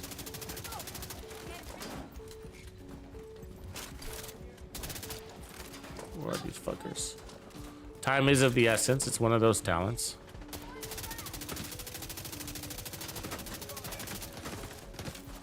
Yeah, let me wait for my heals to come back here. I need to add a fixer for sure.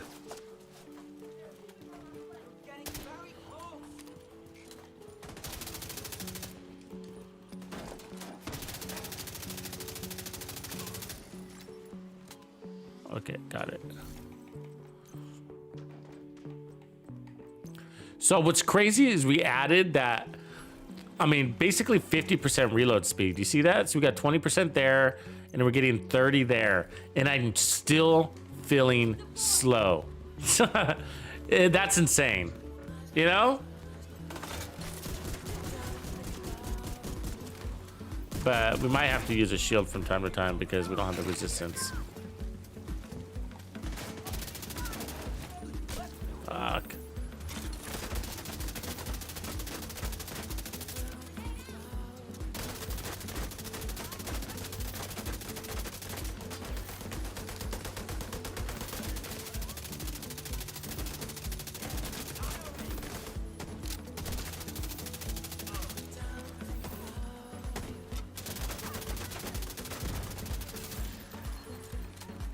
That's decent. That was without close and personal.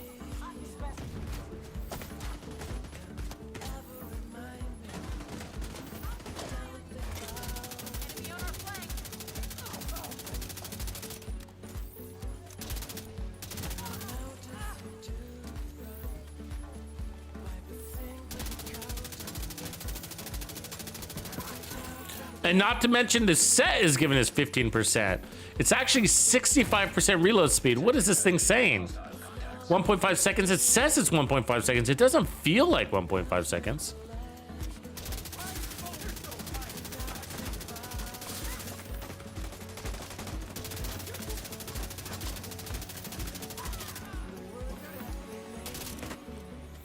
I mean, that reload feels like forever.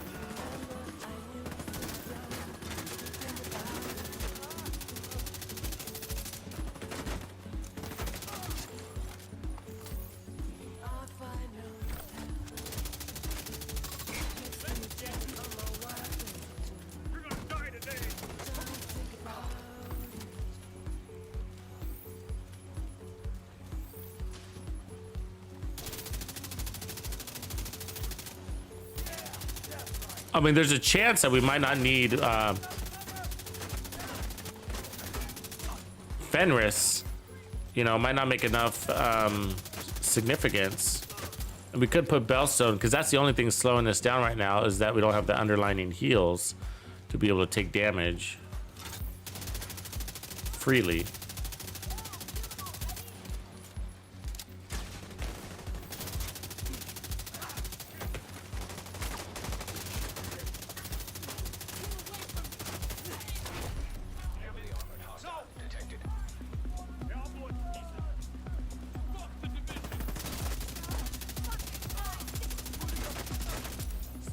But it shreds, huh? You seen that?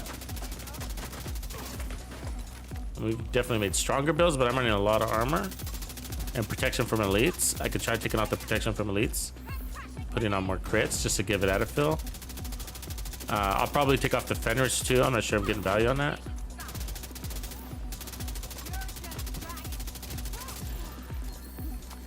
Looks like about 650, 700, somewhere in that realm.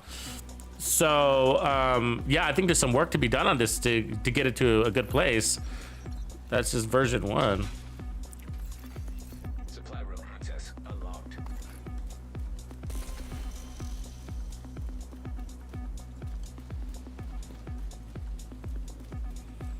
But we probably have a diminishing return on all the weapon handling, and that's why it's not that impressive. 1.5 seconds is great though. That's SMG reload time, and that's what you need it to be. Okay, so you need to be sub 1.9 for sure, but the closer to 1.5 the better. And so we do have a reload speed thing here, but the laser pointer. And so if we put this with Striker, would we think we'd like it better? Would it be killing faster? I don't know, we'll try that later. But that was 1.5 with protection from elites. So let me clean some of this up real quick, and then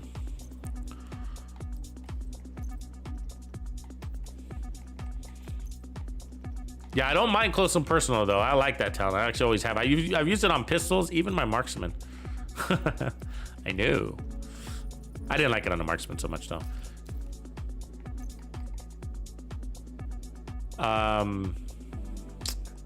Let's see. So if I take off this, let me mark the time, 1.5 seconds. Okay. So what would we put there that would give us an advantage? I guess we could go, actually, we could go Picaro's and get the skill tier, which would give us a stronger heal. Actually, that would be an advantage. And we get a free armor core. So that pushes us to 1.5, but gives us a red core back, so to speak. But it pushes our shield up to a tier 6. So that's cool, right? Are we tier 6? So 1, 2, 3, 4, 5, 6, right? Maybe we're at 7. 1, 2, 3, 4, 5, 6, 7. Yeah, we're at 7. I don't like that. I don't like that at all. I mean, I like the free blue core, but I don't like going to tier 7. But the skill tier does help our healer, and so if that is our only source of heals, then we got 3 skill tiers, so that's good. But maybe we want to turn one of these to red. So let's try that. And then just pop our shield out a little bit more. And then let's revert some of this to damage. I don't know if I'm gonna like that, but so we're basically gonna power up right here. So 57, 105. So this would be damage right here. And over here, 51. What does that say? 5169. That's weird. That stat came over late. Let me try that back. A second ago it said 100. Oh, maybe I was looking at headshot damage. Okay, maybe. So I need to drop my crit chance. Put the headshot damage, crit damage on there. Should be balanced.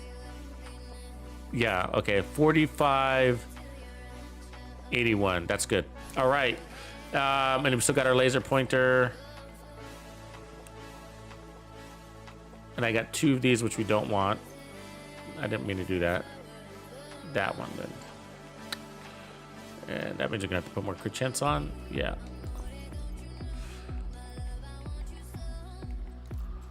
Okay, so we got 3 Heartbreaker, 1 hot shot for the weapon handling. That's why we're running it 30%. And then we got 1 Picaros for the free red core and armor. And then the skill tier pops us to a tier 6 shield. So, and then our drone is a tier 3 drone. So that's giving us 31.5 thousand heal. So I don't mind the strong drone because we don't have any other source of healing. So let's fix this to repair where it should be. Move that to nothing.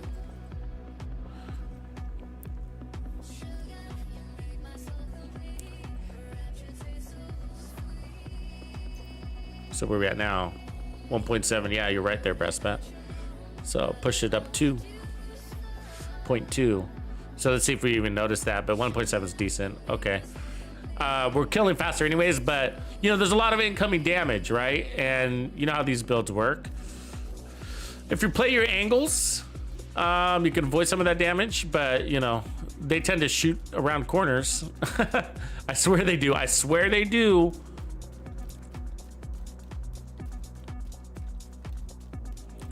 What up, Gooch? Tanny Gooch? The house? Yeah, but this is it's a good gun. A lot of people run the Honey Badger, the non-named version of this, as a regular assault rifle. Anybody out there doing that? A lot of people like it. It's actually on the upper mid section on the tiers of best assault rifles. It's up there, and it's got a nice balance of power and RPM with the large mag at 50, and the stability is pretty nice too. It is. However, that reload, I don't know, but a lot of assault rifles have a 2.2 second reload. That's fine. It's just that for close and personal talent, you're fortunate. I always kind of wonder what the devs are thinking when they do that. It's just like, why did you pick the Honey Badger for close and personal? Why? Wouldn't the CTAR have made more sense? You know, something fast. But you know, they tend to make fast assault rifles in this game have really long reload times. You ever notice that? Like, it's the really long reload times. You gotta, and it's like, I don't, is that your guys' way of compensating, or is that real life? Because let's get back to the lab and, you know.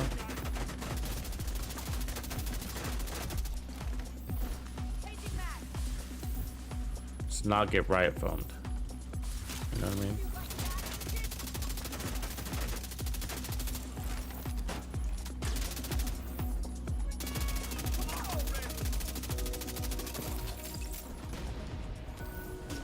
We stir up the hornet's nest, right? Let's get our damage count proc. It's a game changer. Fuck you, man, for being so fast.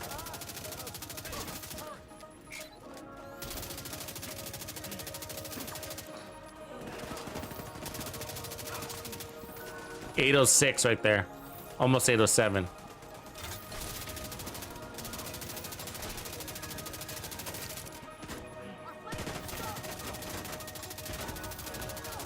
Which is pretty impressive for how much armor we're running. I gotta say.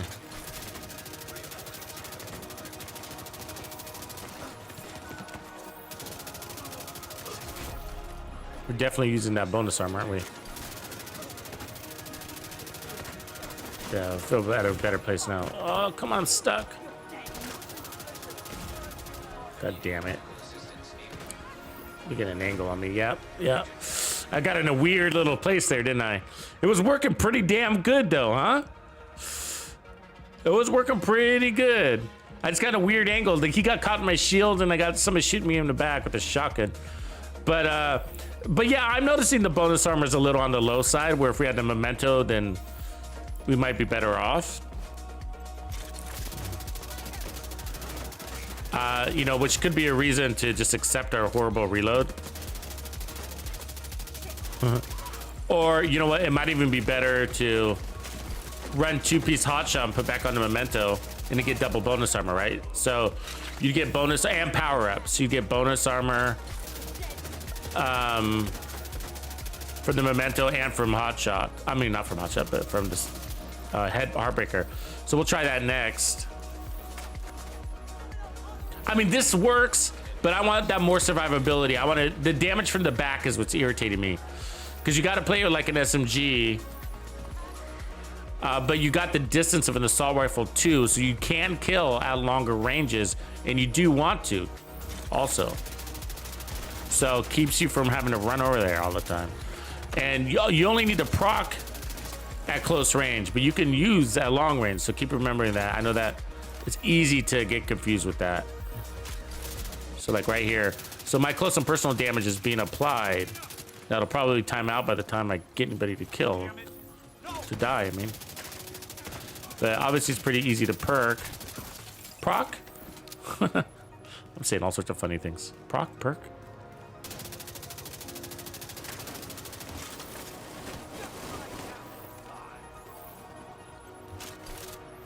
Come on down. But I'm liking the handling. Like, if you notice, I'm trying to... So I'm getting accustomed to the weapon, too. I haven't used this in a grip. So every weapon requires a little bit of play time to get adjusted. Not much. A little bit, though. And then it's usually at least one control point, if not two, for me to get fully into it. Every weapon, even if it's one of my favorite weapons, even if I use it all the time, just you cycling through weapons, it's like muscle memory, right? It's the part that you're not thinking about, you know, your thumb adjusting. And so you'll find you get steadier and steadier holding your shots on the head and little things like that. Most people don't pay attention to it, but I notice it. I notice it because my starts can start rough. Like, it's a little rough start. And that's a lot of what the rough starts are. So you putting on a weapon that you haven't run in a week or a day or ever. Have to get acclimated.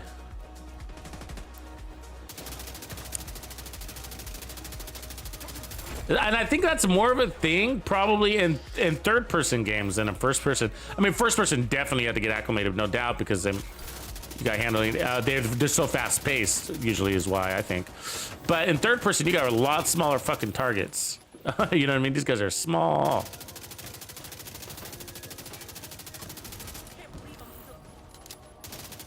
So yeah, I'm thinking if we can, I don't know if we have enough slots, but I gotta look at this build here real quick. Oh, really? See, that's the bullshit. He's hit me with an M870 fucking shotgun. That's an M870, you know? He shouldn't even be anywhere near me. I should be taking no damage from him. I bet you if I get in cover, he'll still hit me.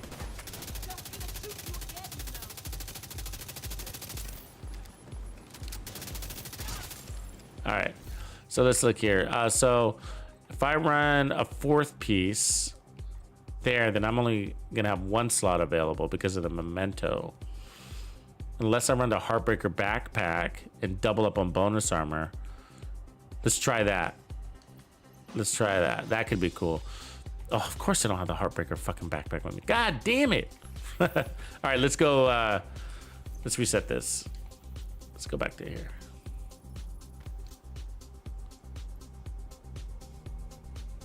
Oh yeah, good point. Yeah, the coyotes is nice. Crit damage, get a little boost in crit damage.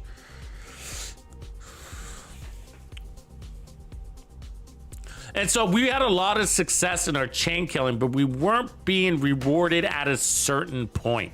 And so that's what I want to fix, okay? because you need that defensive or offensive reward, one or the other or both, in order to continue your chain killing. And we weren't getting that, but we were crushing them. So, you know, I saw a crit at 800,000 with this setup, and it might have been able to go higher, but I saw one at 800,000, so that's great damage. And so I'm just thinking like, well, I mean, think about some of these pieces too, right? Like this one and this one. And so I'm thinking like, if we can get more rewards so we can continue to push forward. So if you're killing faster, that's a reward. If you're getting more bonus armor. And so what happened is that we peaked out in our Heartbreaker stacks, and we were taking so much damage that we lost the bonus armor from the Heartbreaker stack. So we stopped accumulating bonus armor. And so there were no more rewards for the kills, right? The only thing keeping us going was the healer drone. And so that's the part we need to fix, I think. So I think we're gonna try a couple of things. First, we'll try the Heartbreaker backpack, because it's a pretty darn good backpack. I mean, it's gonna double our bonus armor to 200%. And then by doing that, we'll lose some perks. The biggest perk we'll lose is the weapon handling one. And look where we're at here now, 2.1 seconds, to see if that's a game changer for us. And then so we got 2 slots open, so I can keep, no, I got, yeah, 1, 2, 3, 4. Okay, so we got 2 slots open. I can put on the coyotes. That's a good call, actually.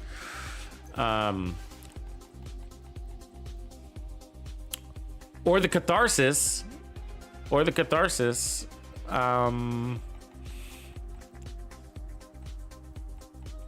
This is all getting awfully close to that countdown build, isn't it? So that's my hesitation. We could put a Bellstone. We could also try Striker. We should definitely make sure we have our Striker pieces before we go.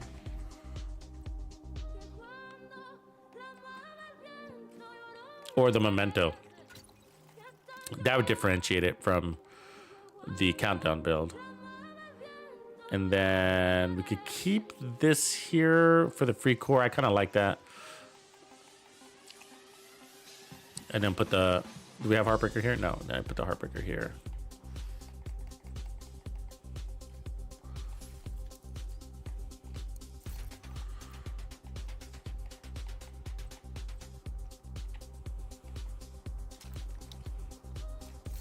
And so with this, we're gonna get bonus armor from the set and bonus armor from the backpack. I like that. We could also do Intimidate, actually. Ooh, that would be cool. You guys want to run Intimidate with this? Do I gotta get Intimidate right now? I mean, I got the perfect one somewhere around here. Oh no, we could run closer. That'd be even better. Yeah. This all opens us up for a little more spunk up front. Let's try that. And then a Heartbreaker down here. Yeah, a little too much red. Let's get a blue chest piece.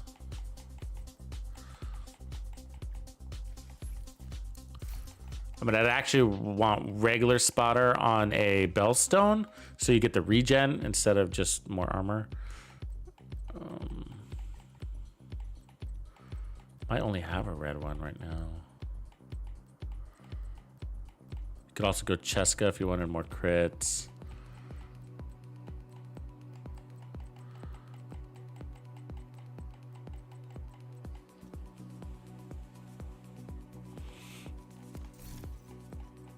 Yeah, the regen knees. Yeah, that's a good point too. The 3% here plus the heal, so we should be good on heals now. Even if we don't get any armor killed, we should be good.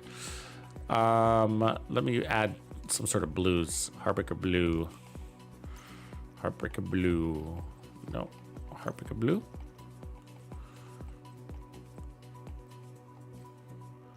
I mean, 1.4 is not bad, but one more would be nice.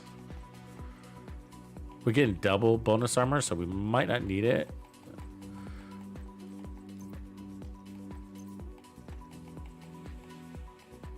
There we go.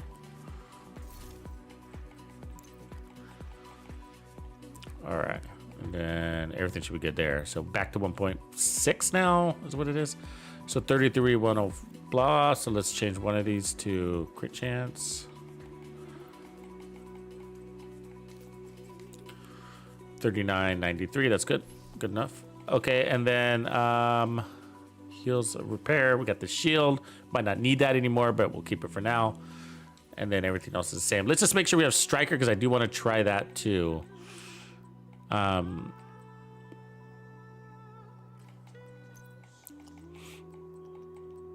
This does work with Hunter's Fury too, by the way, because you're playing in that distance, the apex.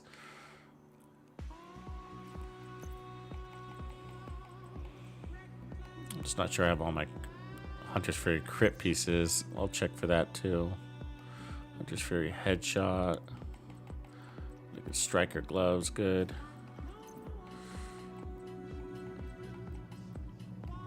Striker mask. So I think we have everything Striker except. Yep, there's a chest piece too. Okay, so we got it all. I think with these type of builds, you do want to use your shotgun as long as you get the bonus armor. Okay, cool. There was one thing I wanted to check.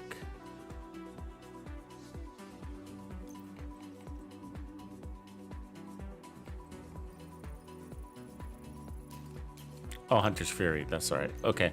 Sorry. Brain fart. I want to make sure I'm on my crit pieces. Okay, there's 2 there. 1 there. Good.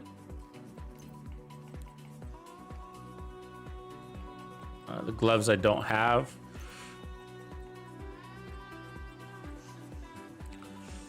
Hunter's Fury. Not... Or the mask, and then the chest. Okay, so we need mask, gloves, and chest. So gloves with crits. Yep, good. And then mask. Cool. And chest. There. Now let's move some pieces over. Like aces. Because I am gonna try the. I'm not done with the ninja version, so we are gonna try the ninja with Striker and even maybe Hunter's Fury. So wait for it. Wait for it. All right, let's get rid of the Umbras because we're not gonna use those right now. Because this gun works too fast to go into cover, pop into cover like that. You want to make use of those close and personal stacks.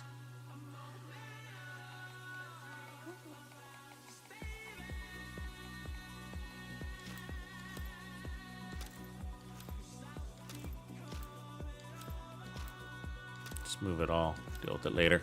Cool. Oh, the death grips and the coyote. Yeah, death grips are a great option too. It's just that when you get so much bonus armor and regen, we don't normally need it. But we'll bring the catharsis and the coyote for the other builds.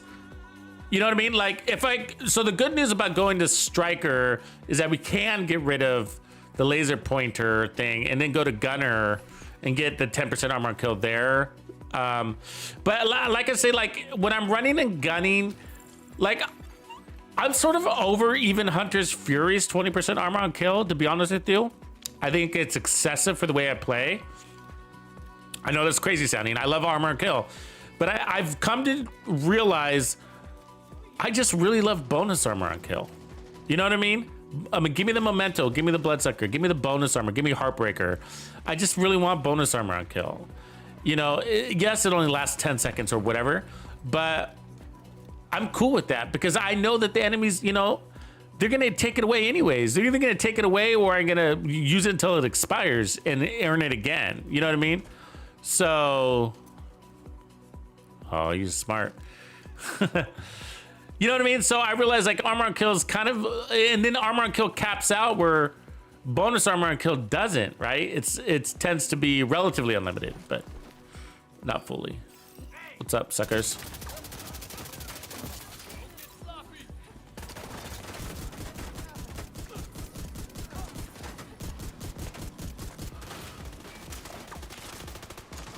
We gotta get out of here before the grenades start raining on us, but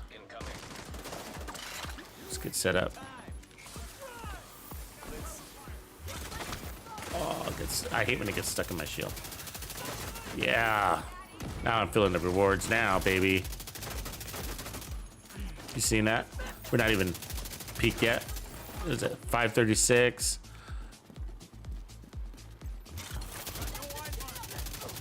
Oh yeah, wait, I can feel the time to kill better. But the reload still, I can see the reload. So pay attention to that. I'm accepting it. I'm going to therapy, and I've been learning to accept the defaults of the weapons as they come.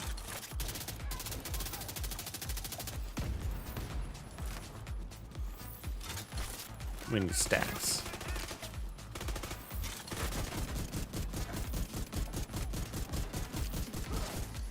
Should be good now.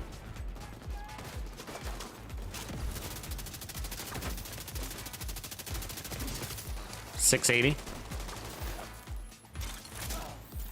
Oh, excuse me, wait there. $675.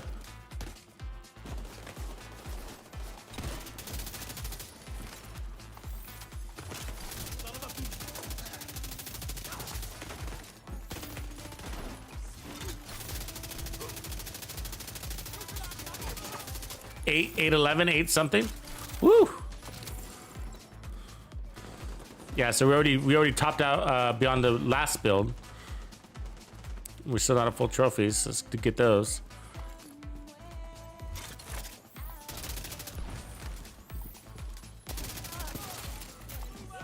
We're playing at the aggression and speed that I like to play.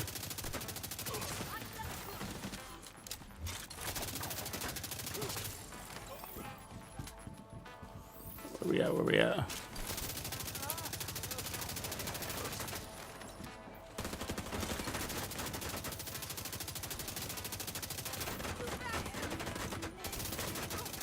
She's always a pain in my ass. Always.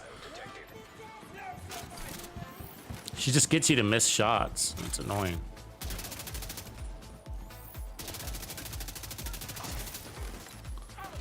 Good percentage of shots on the head I'm liking too. So I'm liking the stability of the weapon. That's just the weapon right there. I mean, we got the handling a little bit, but really it's the weapon. It's coming with that. It's your adaptability to it due to its kind of lower RPM is a big part of that. So the faster weapons, what end up happening is that by the time you adapt to it, you've used all the ammo in the mag, or at least half of it, you know.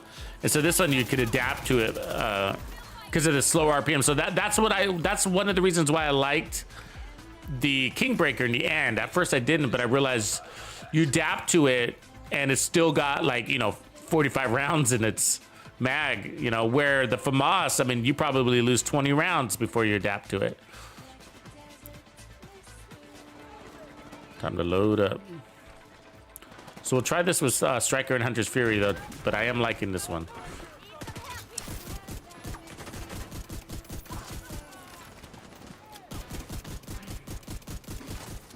They were easy to load up to, by the way, because we've spread out the stacks.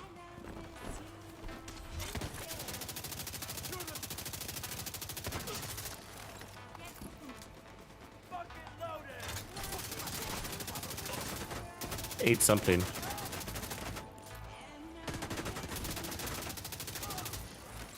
$825.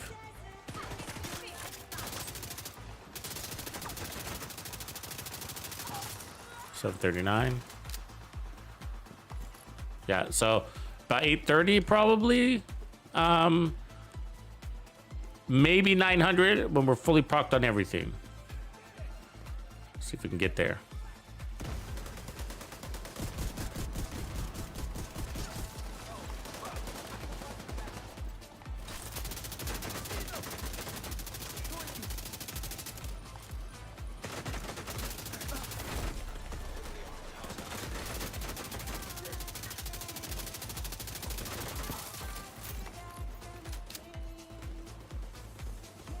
See, watch. We just earned that, right? Let's see what those distances just don't. Earned it just in time, just as it ran out, I think.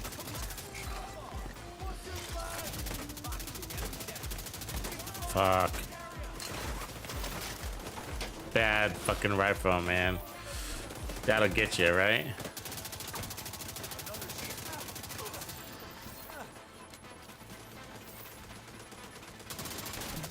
Fucker.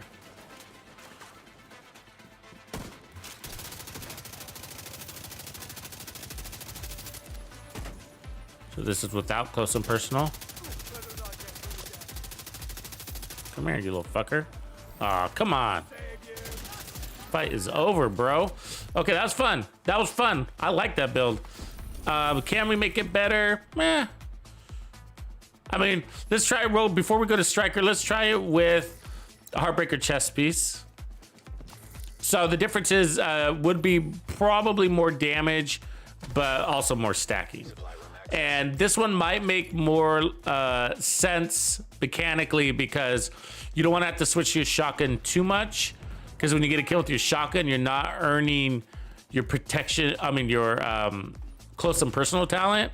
And then also, if you switch weapons while you have your close and personal talent, you're going to lose that damage too. So, you know, when you use weapons like this, like perfect killer, perfect close and personal, whatever, you know, you do kind of want to not swap a lot.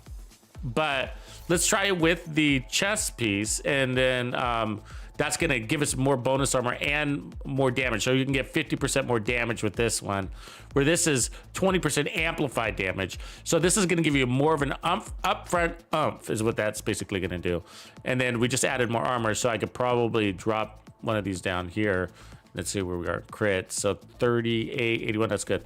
So about the same place. Now we got all the pieces there. So what do we want? I guess let's go. This would make us stronger, actually.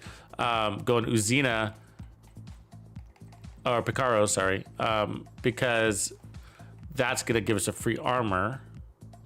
Was that where we were before? Yeah, that's where we were before. That's right. But we get a red core back with it. So 44, 89, 69. Where Uzina was given this total armor, we didn't really need it. So yeah, it's fine. We can leave it there. Wait, let me look again. 44, is that 69? It is. Actually, I can change that to crit damage.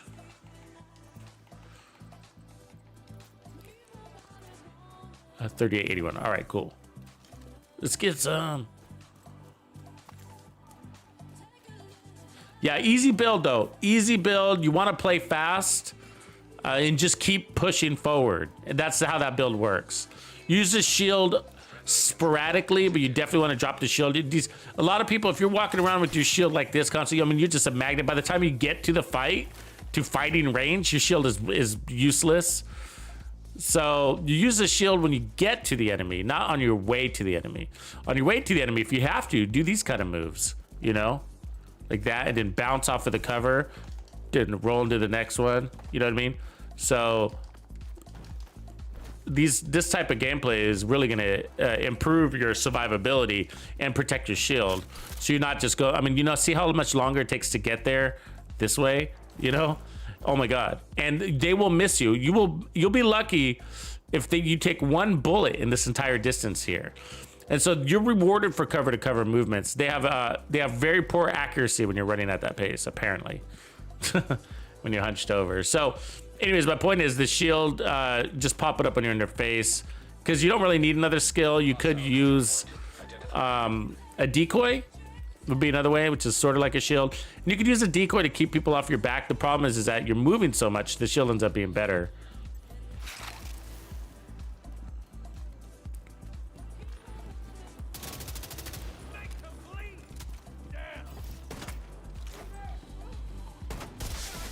About to get real, huh?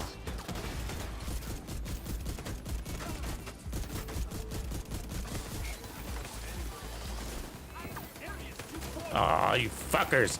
Tried to get out of there before that foam guy. I heard him coming. Let's go around.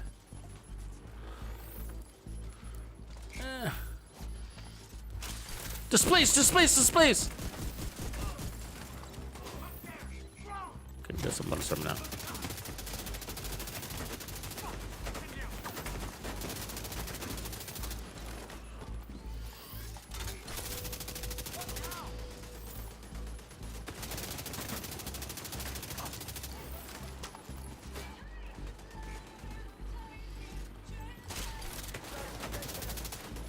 I hate when they always put a turret in that window, and it's really annoying.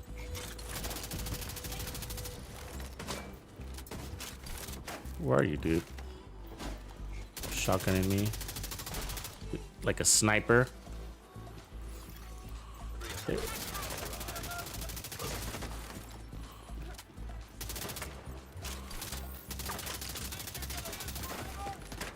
occurs.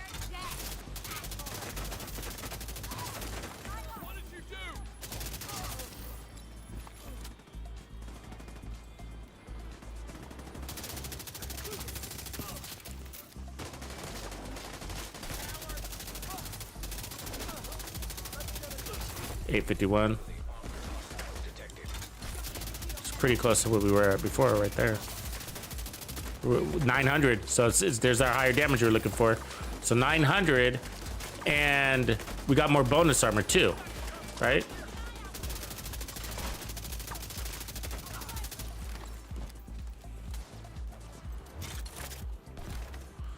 It's 900,000 with more bonus armor. So the bonus armor, because we got an extra 50 stacks of bonus armor is what that gave us.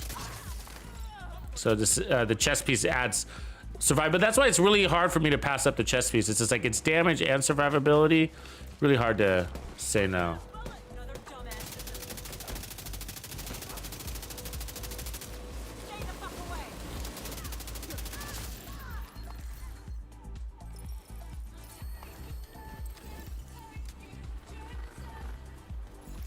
And there you are. We were talking about you earlier. What's going on? Hostile supply convoy. Yeah, so as you can see, I don't have any real armor on kill. The bonus armor on kills is enough for me. And we're also getting damage rewards too. Right, because of memento trophies. Trying to get this foam guy. To my Achilles heel. Because I like to play quickly.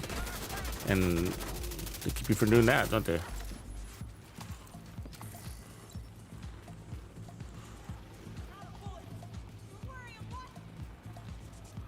So I don't pay attention to the meters or anything, in case you're wondering. I just try to get as close as I can. Because you want to start shooting a little early, you know, so you don't have to wait until you get there. The 7 meters before shooting, unless they're really weak. So that's the only time I do pay attention.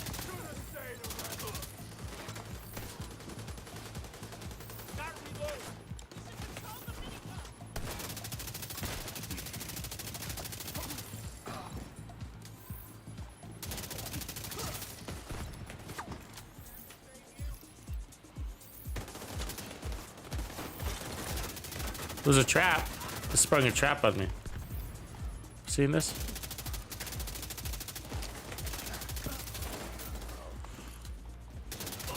So yeah, I don't know. It's a really tough choice. I might like the chest piece better as I normally do, but the other chest piece was a nice little upfront oomph. But this one I'm feeling more survivability. I mean, we were taking a lot of damage in for a couple of moments where the enemy had us encircled and we were foamed.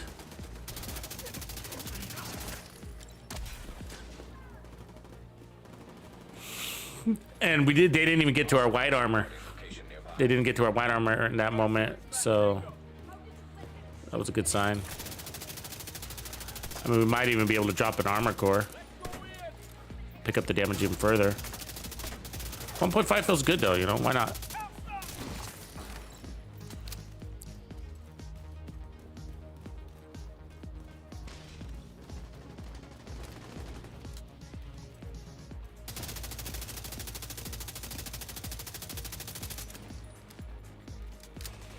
This could be a good countdown setup too, you know, just adding the gun mostly.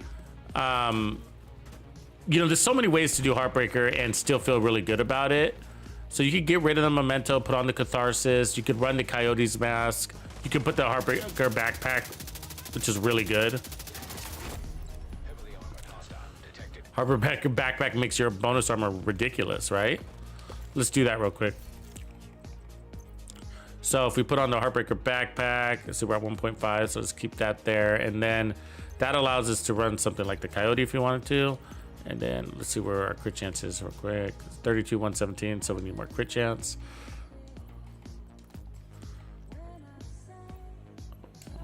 40, and we need a little more crit chance. We need more crit chance because we're gonna get that that crit damage bonus. So we're really at 120, at 130 there. So even more crit chance.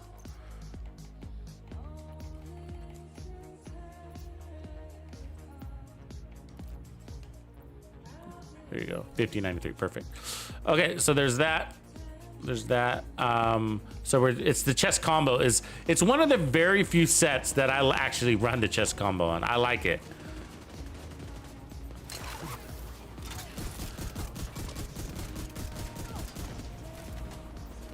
And part of the reason is because of how easy it is to get your stacks, right?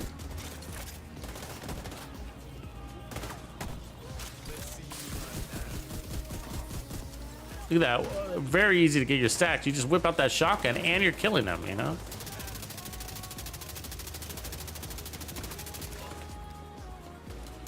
I mean, and it's easier to acquire than the memento technically, right? Because it's just hits. So you're building up your offense and defense simultaneously, where you're kind of doing that with the memento too, but the memento requires a kill, which is a requirement, a condition. And this is just really easy to get. So I like both, right? So obviously the memento has its damage bonuses too. The 30% damage bonus, you are missing that. But you're getting, the question is, do you need it? You know? Right on top of me. I mean, I like where our damage was, so not complaining. So let's see where we end up here. Yep, and then we died. And that's what can happen right there. And I'm not sure if it's supposed to be honest with you, happen like that. It feels a little weird. Sometimes it's just like, but wait, I'm still shooting. Shouldn't I? So do you understand? Like, I still get confused myself about that situation. So let me tell you what just happened. Besides the obvious, I died. So my Heartbreaker stacks were full. Okay, is what happened. And so I was full. But I took enough damage where they cleared my Heartbreaker stacks. And so I couldn't stack any more Heartbreaker stacks because I already had the max, yet they depleted all my bonus armor, you know? And I've always felt like, well, if even though you're full, as long as you're still shooting, you should be able to reacquire your stacks. Otherwise, what ends up happening is you got to wait for them to deteriorate so that you can re-add them. You know what I mean? You got to wait for your meter to go down, the little heart meter to go down so that you can re-add the stacks. Because it's saying basically you can only earn the stack once, you know, if your meter, if it's still represented on your meter, then you have your buff. And so the weapon damage, and it's true because the weapon damage is still there. You just lost the bonus armor side of it, you know? So it's not illogical. I'm just wondering if that was their intention. I don't, it's hard to know. I mean, it could be, it could not be, but you know, should you be able to regain your bonus armor if your stacks are full and you lost it all? My hunch is no, but then that kind of sucks because then you're like, okay, I got all these stacks, so I'm fully damaged, but now I can't go run out of cover unless my stacks go away. They decay, which means I got to stop shooting. You see the contradiction there, which is why sometimes the memento could be the win there.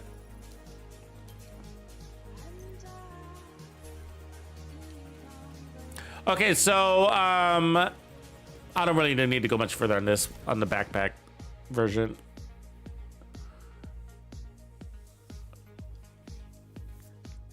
I mean, we gained some crit damage, we lost some weapon damage, and then we lost the short-term weapon damage buffs, but we gained more bonus armor. But then we get into that scenario where you're not earning fresh bonus armor on kill, which can be the difference between survival. And usually you win in a lot of scenarios, so that just, you know, shitty luck. But let's try, I want to get to the Striker version too, or the Hunter's Fury version. Actually, let's try the Hunter's Fury version first. So let's put on that one for now. Let's do this, I guess the spotter chest. We wouldn't have to, we could run Obliterate, but I kind of like running spotter. Since you can with this weapon. And then... so Hunter's Fury doesn't give any bonus armor, so I'm looking to that. And then let's level it out from there to be 1.5, no more. So let's see if I can get a red one here. No, everything's blue.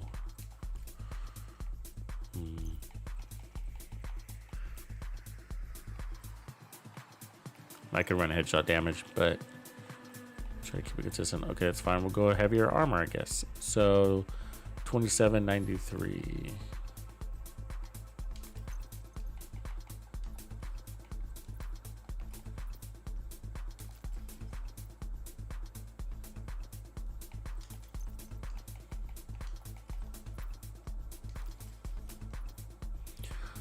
So 3993. That looks about right. Okay.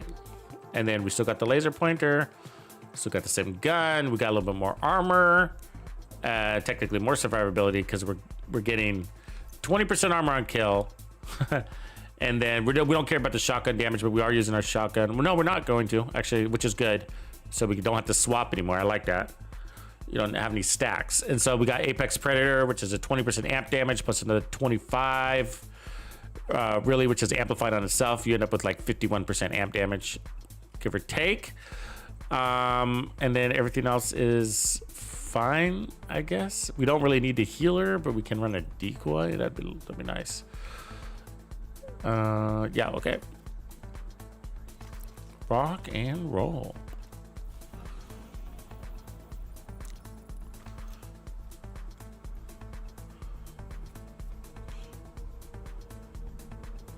It's perfect, close, and personal, Anna. That's what we're running there. Perfect, close, and personal. 38% weapon damage for 10 seconds when you get a kill within 7 meters, which is why we're playing really tight. And so it is an aggressive build style, play style to use that talent. But as long as you've got the right equipment or loadout, you don't have to really worry about it. So I'm not paying attention to it too much. I'm just getting in close, you know.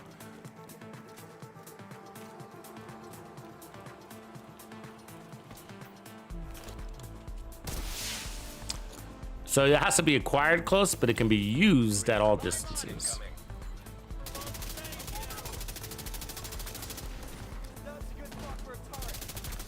So activation.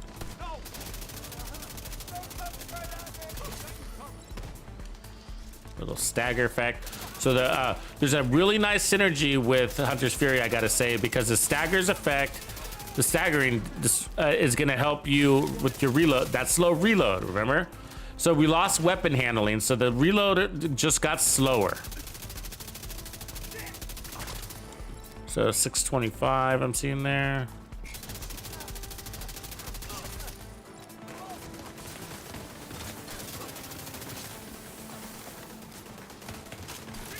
Pelted on in the back there, huh? You see that, how that stagger is saving me? Can't tell where they're coming from. That turret is annoying.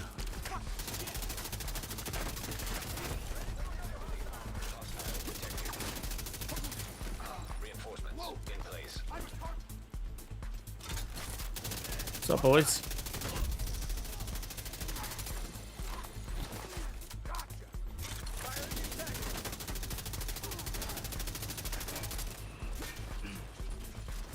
See how slow that reload is? Ouch, huh? He's moving so much, it's really hard to catch his head. So yeah, we lost weapon handling and reload speed, which is part of weapon handling, of course, but we're still effective thanks to that stagger that's compensating for our slower reload. So that's why there is a good synergy with this set. I'm liking that part.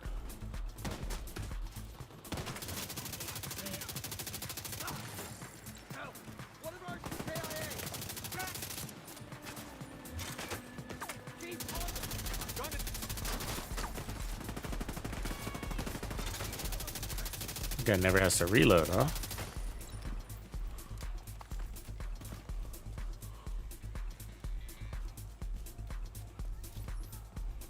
I don't know if that's somebody else or not.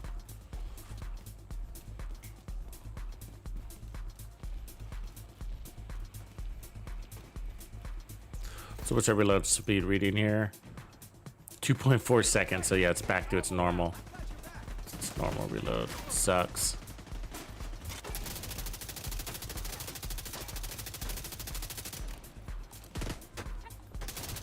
Fucking still.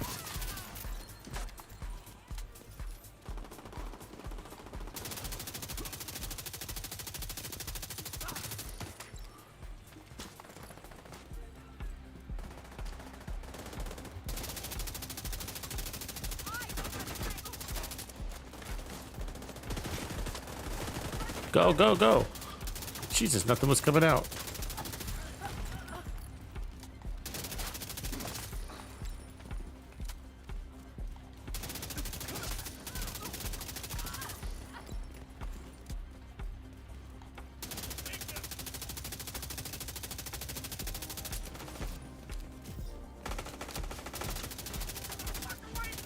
God damn, some guys, huh? Fucking pecking at me. All right.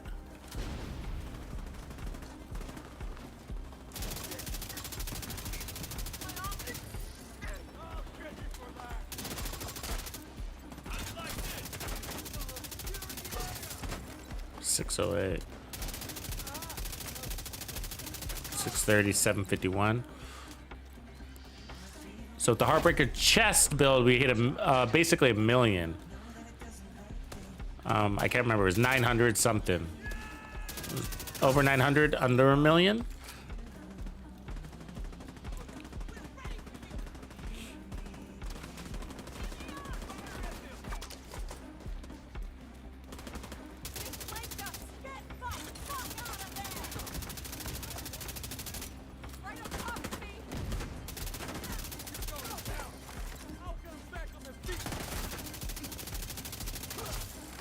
$689.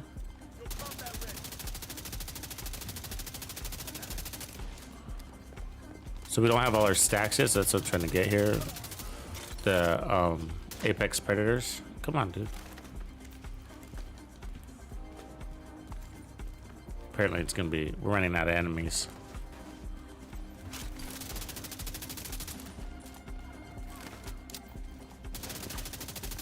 God, okay, yeah, we know you can. You're a great athlete.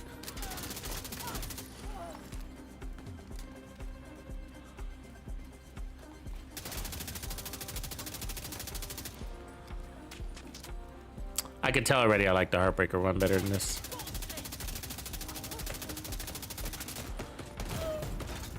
It's all right. Too many conditions.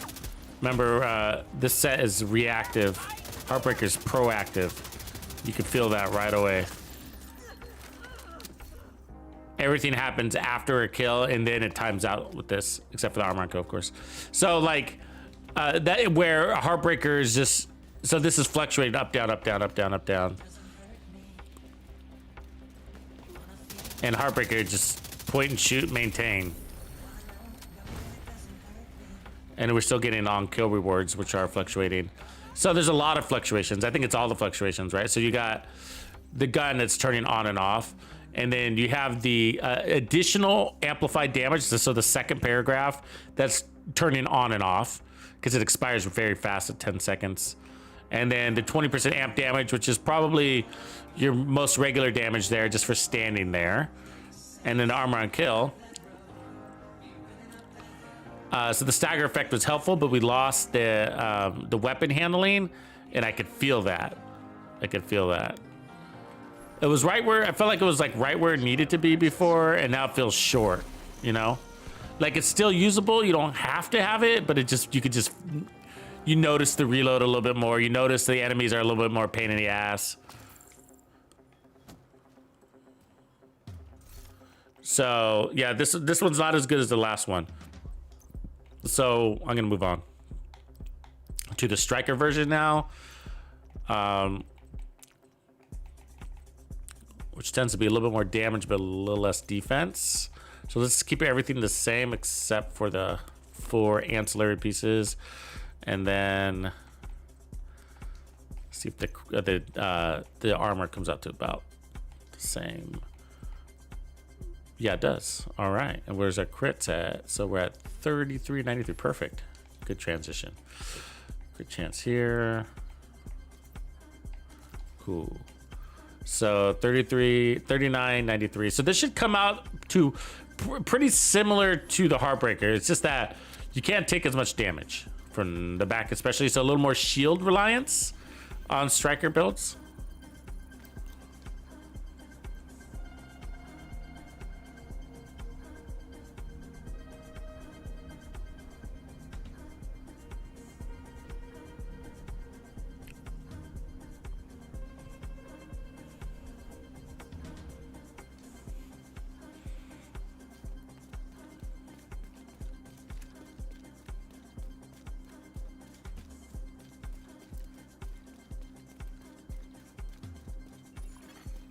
Hostile control point identified.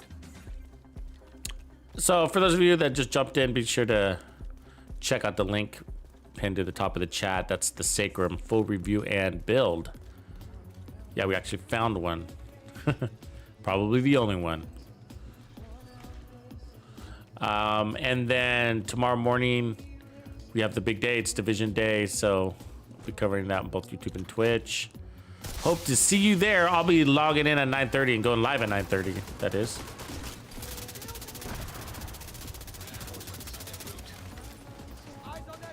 So with this one, we want to use our shotgun at first. Got 100 stacks to gain.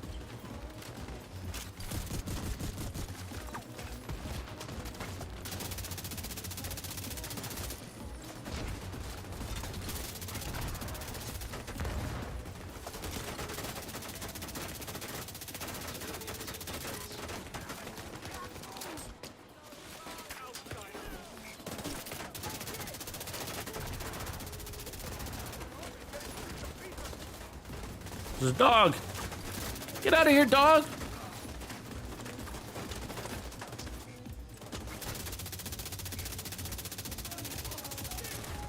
It's that warhound I'm looking out for. You see how it's focusing on me, even though there's 1,000 fucking enemies there? You just hit me with that fucking grenade, dick. Fuck. I hate that part of the game right now. It's been happening for the last couple months. Where, I mean, I saw a black, this was, I think just yesterday, god damn it, he just caught on fire. Just yesterday, or 2 days ago, I saw a black Tusk guy and a True Patriot guy sharing the same cover while they were both shooting at me. How much bullshit is that? Literally behind the same block, next to each other. Like their hips were touching, you know?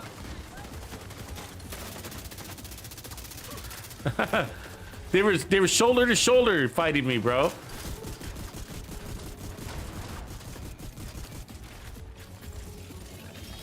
Where's that thing, huh? We were doing well until we got hit by those fucking grenades. Yeah, but I just think that's bullshit. It's like they shouldn't. There's more of them than me. They should be focusing on each other.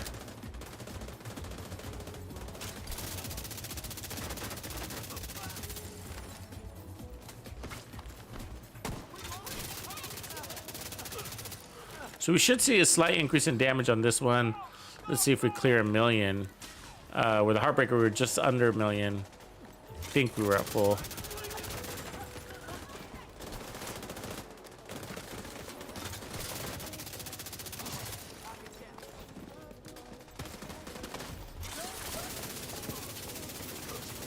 $820.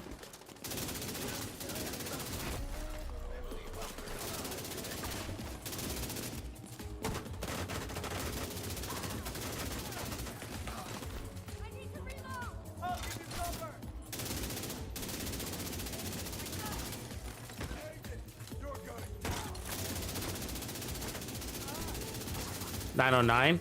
So right there against the Heartbreaker build. So we got with the Heartbreaker, and we're at full stacks with trophies. So Heartbreaker and Striker have always been pretty close to the same. Incoming hostiles detected.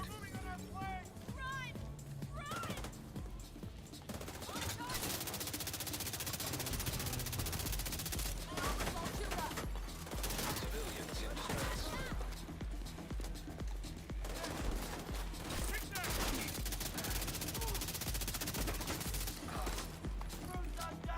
This one, of course, you get more RPMs, so that is a DPS difference. So remember, crit numbers are only part of the story.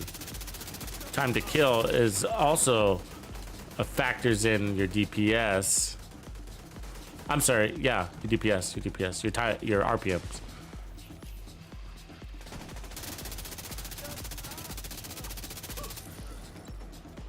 It did get faster, which I'm noticing, and I do love RPMs.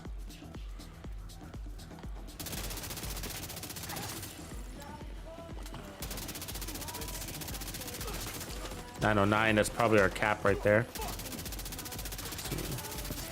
On the setup.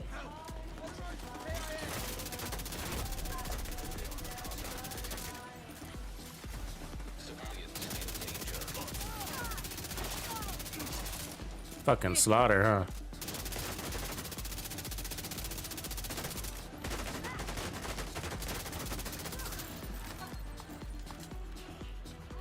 I'm not sure which one I like better. I mean, the bonus armor is a safer route. You know? See if I got the replay on that. Nope. God damn it. I don't know why my replay's not working. Oh, it's because I'm... Yeah, okay. Sorry about that. Let's get out of that.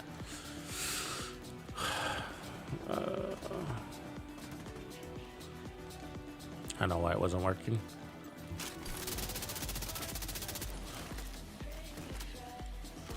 Tough call. I don't know. What do you guys think? Anybody got any votes? I mean, we made that one work for us for sure, but the Heartbreaker hits the same with more bonus armor. Except this one, you do have probably a little better DPS because of your RPM increase. You know? So a little better DPS or more survivability. You know what I mean? It's a tough... It's the same. It's the same. You know, it's definitely a preference one which way you go.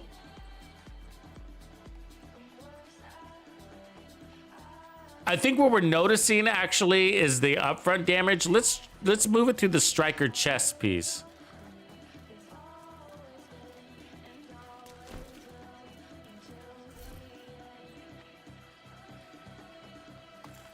Let's put on the striker chest piece. So that's a difference in the setup. So we need to straighten that out to really feel the difference. So let's do that. And then, what did we run before? I'm trying to even out the build. I think we were running the freebie down here, right?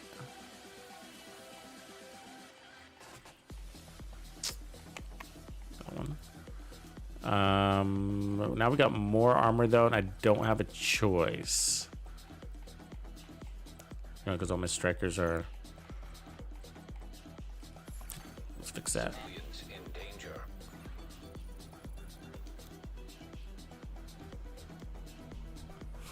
You like that, Dark? This one crushes. They're both good though. So it's all being built around the weapon, the Savage Wolverine. It's 38% weapon damage for 10 seconds. So the whole build is being built around that, and so we're testing all the usuals. So we got, hey iGuns, thanks for the sub. If I didn't say that, I don't know if I saw that. Appreciate you, man. And so the Heartbreaker set was really good, and we ran it with and without the chest. We decided the Heartbreaker chest was the best way to go. And then Hunter's Fury was sort of just all right. It was all right. It worked, but we were missing the weapon handling.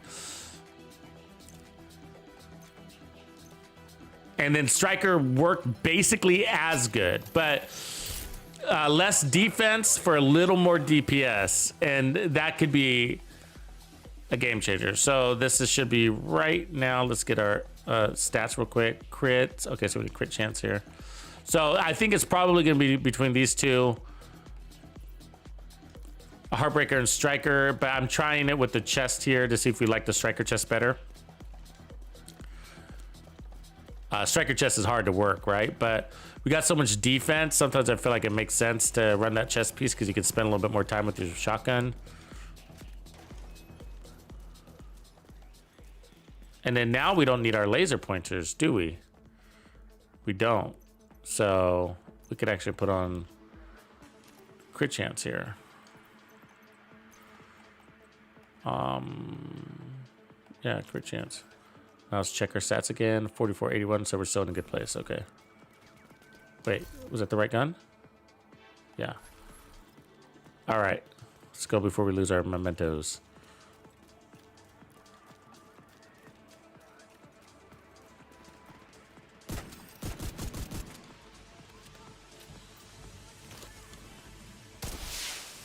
Reinforcements incoming.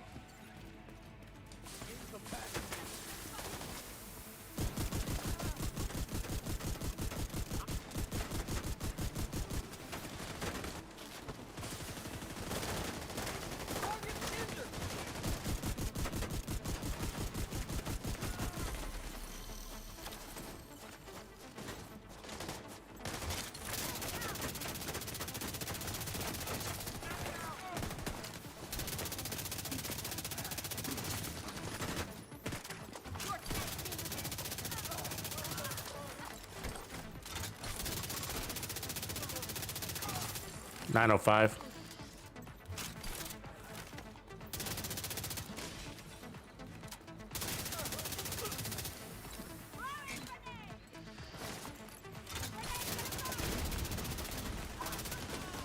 $954.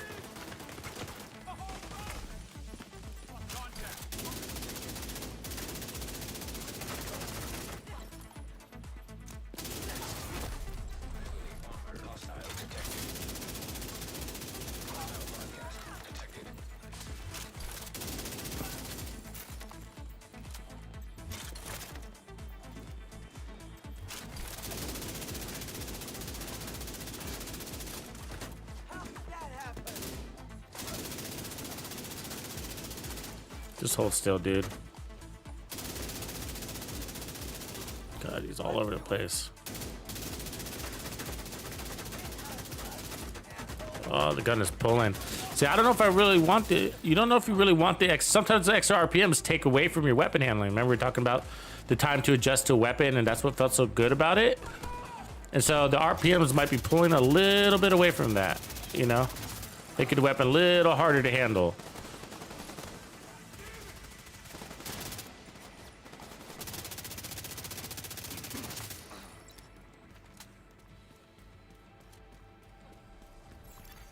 Detecting additional hostile contacts.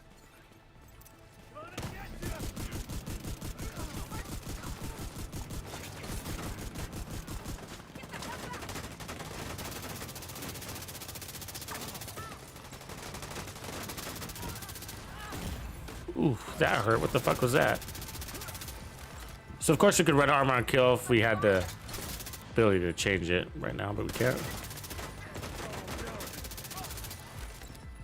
I mean, I'm cool without it, but because we could also run more damage through the shield, firewall shield, which is probably what I would like to do. I'd rather do that than gunner. Just power it the F up. You know? That'd probably give you the ability to add maybe one more armor core and feel good about it.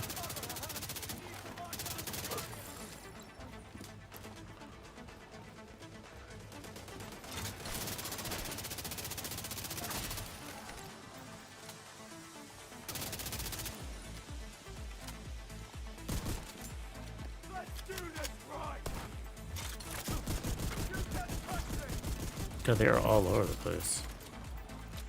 Clowns. I don't have drops on right now, no. And I'm not gonna have them on tomorrow, unfortunately. They screwed up. Pretty pissed about it.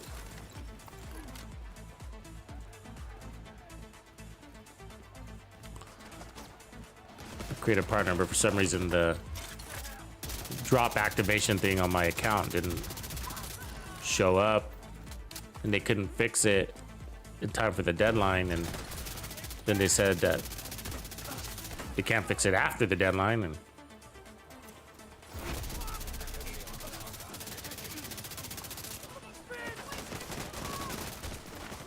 damn. So you'd be liking that bonus armor here, huh? Come on, come on, come on. Good. Double reload animation right there.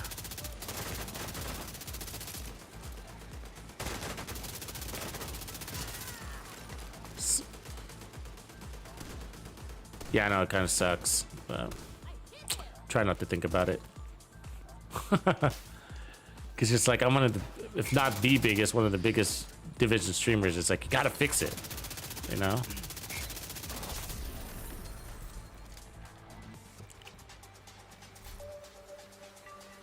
Yeah, tomorrow's there will be a what do you call it? An apparel item. And the Metal Gear, I think is what it's called. T-shirt and for your character, not for humans. Not for humans. Well, that's kind of nice. Yeah, let me see. Let me see if I have a picture of it.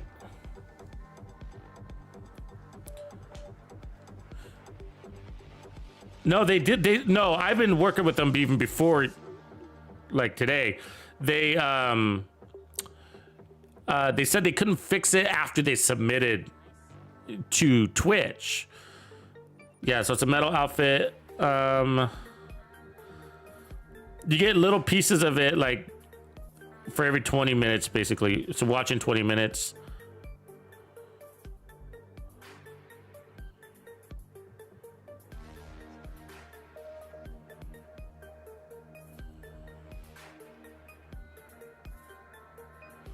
It's basically a t-shirt. I'm trying to look at the picture. Oh, here it is.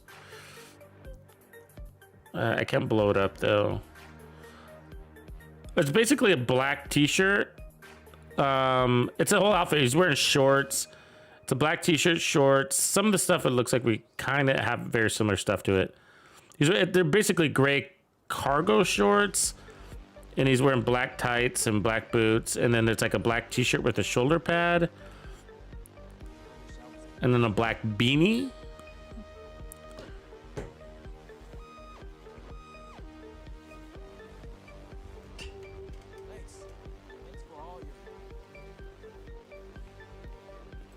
Nice, Joseph. Pharaoh Rocher. Rocher? How do you say that anyways?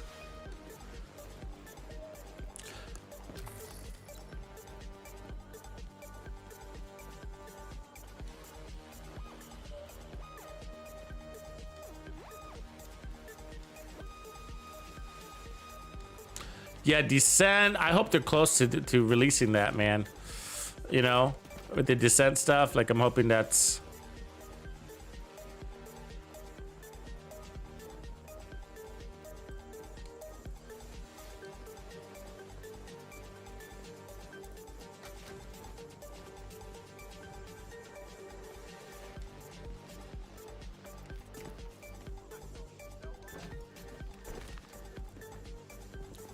All right, so that was an interesting last fight there. You know what I mean?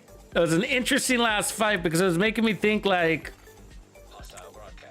I mean, we pulled it off, but Heartbreaker might have allowed us to go a lot more aggressive, you know? I mean, I think with Striker, you know, we're going so fast, it's really hard to switch weapons too. So I think if we did decide Striker, we'd probably be better off going with the other version that we were running, which was this. This is probably the better Striker version.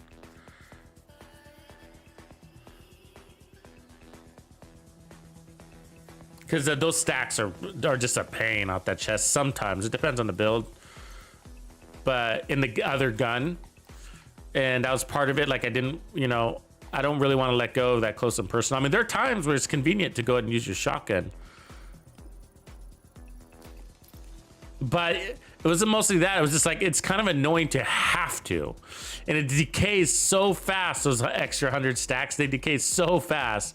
We saw a little bump in damage. What did we get to, like 925 or whatever? But once you're already that high with this weapon, I'm not sure it really is that additional damage, 25,000, like who gives an F kind of thing, you know, at that stage.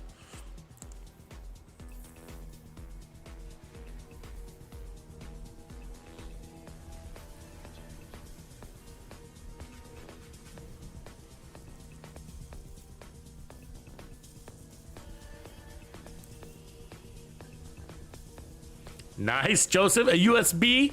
I like it. He goes, I got, here's a joke. What do you call a B in America? A USB. Nice. Okay, so I think I'm gonna put back on our Heartbreakers now that I got a fresh impression of that one. And so let's see what this, so we decided we like the Heartbreaker chest better, but you don't have to run it. Let the spotter chest is good too if you just want to go more upfront damage. I think we need that, and I think this needs to be red, right? So we don't get too much armor. I mean, you could go high on armor. You don't.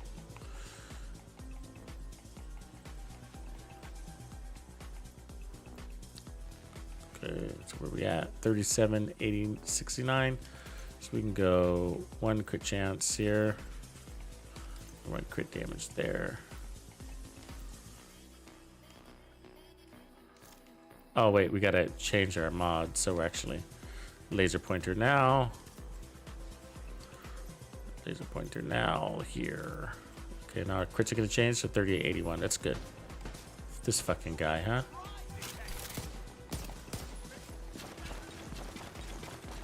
Fuck you guys, I'm out of here. I don't want to fight them.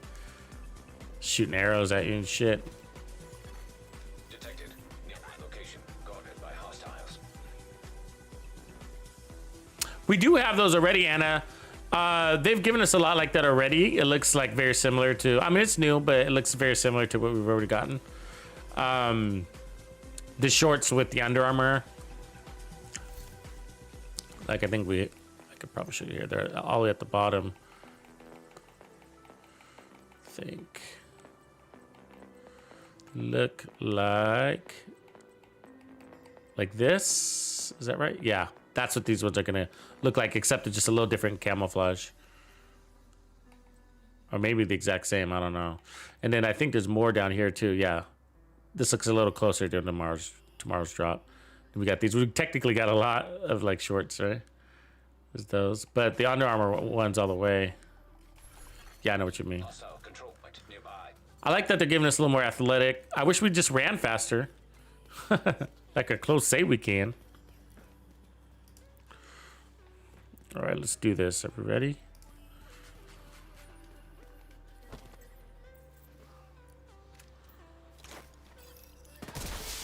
I just lost all my fucking trophies. See that?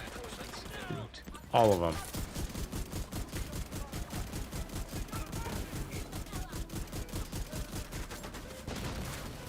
I guess we got enough.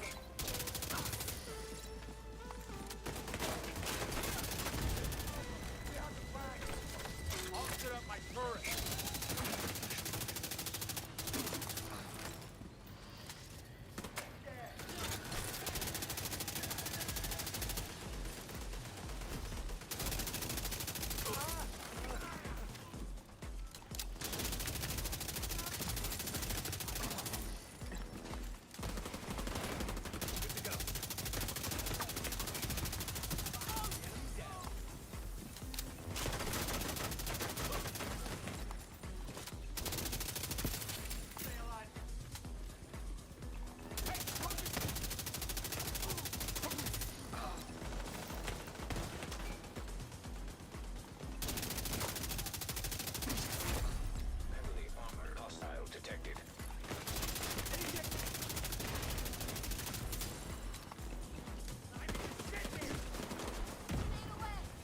I don't want this guy pecking at me all the way in the back here, you know?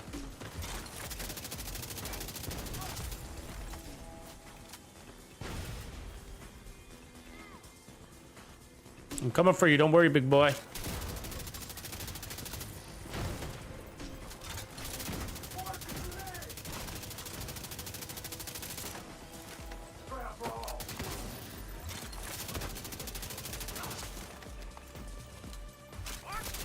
Don't you start, bro. Don't you start. 925. Yeah, I'm good.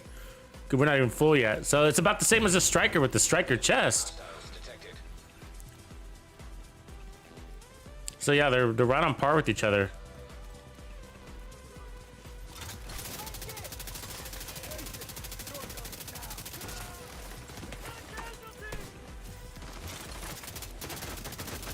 Guy went way over there.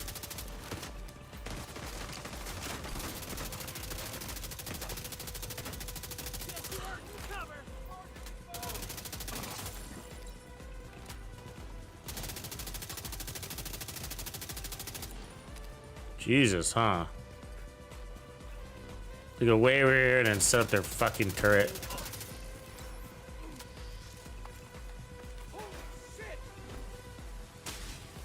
Yeah, this one stacks easier, less decaying, which means easier to maintain.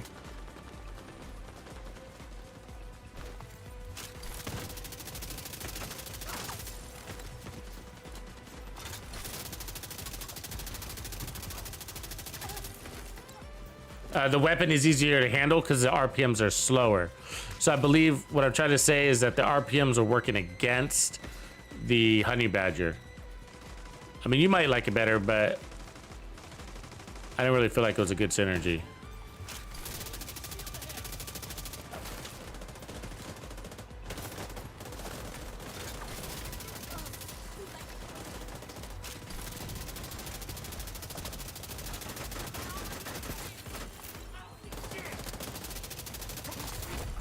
Heavily armored hostile detected.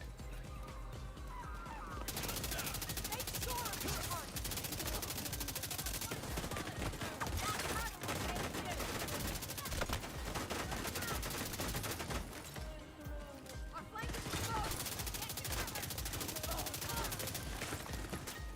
Where you think it's going? Don't know how much more damage I can take.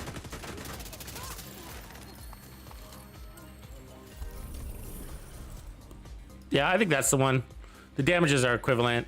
The difference is going to be DPS due to RPM, but it'll be insignificant. It'll be a number that doesn't impact your gameplay. Supply room access unlocked. And so I think the added survivability by the additional 50 stacks of bonus armor, or 100 stacks of bonus armor if you're comparing it to Striker, is probably the way to go. We could actually add more bonus armor. I mean, shit.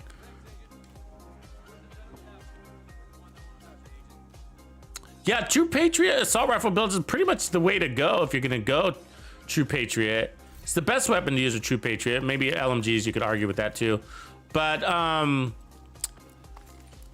it really is a team build set. It really is. I mean, so like True Patriot, Ongoing Directive, they're quite significantly lower in damage than Striker and Heartbreaker, and even really Umbra. And so it's really lower. And that's because the trade-off is you're buffing your allies. So as a squad, you're stronger. And so something to consider, you know. Doesn't mean you can't run it solo. I have some solo True Patriot builds, but just some creative ways to run that build. Also, they tend to be tankier. We do got a skill version that's really interesting because the amp damage from True Patriot actually buffs your skills too. Well, really all the buffs, debuffs are happening to the enemies. So that's why it works for your skills and allies or anything that's shooting the enemy.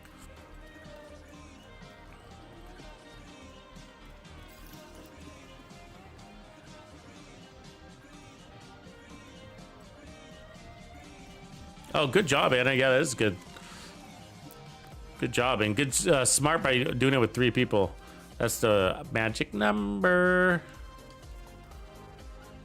Where's the boss? Is there a boss? No. Okay, so if you see a red guy, that means there's no boss. Broadcast detected. So bosses are 4 purples and 1 gold every time. If it's not a boss fight, I move on.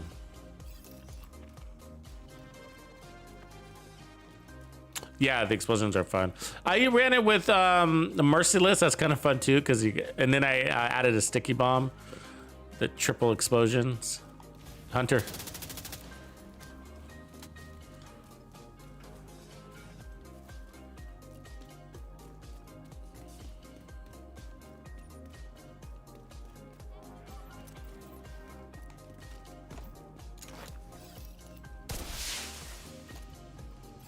It's gonna start raining NPCs.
Damn you.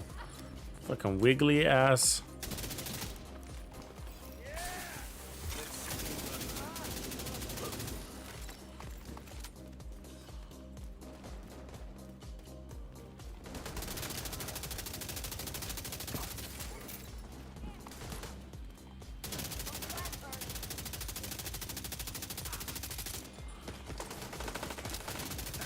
It's actually a really good headshot assault rifle, to be honest with you.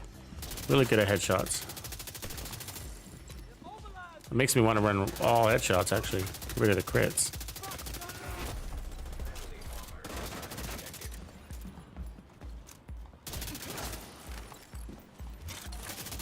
If you do that, you could add more weapon handling, get that reload. We've done that before on this gun, actually. I must have had the same conclusion back in the day. I remember it now. I'm talking about it. And you could add headshot and weapon handling like an assault rifle, and then you get your reload down. That was annoying.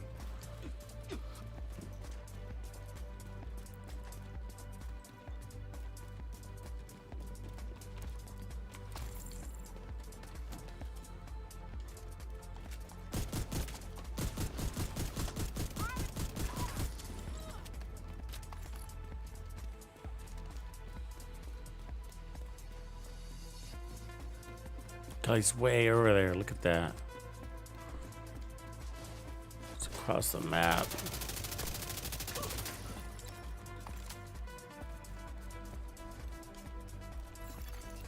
Detecting additional hostile contacts.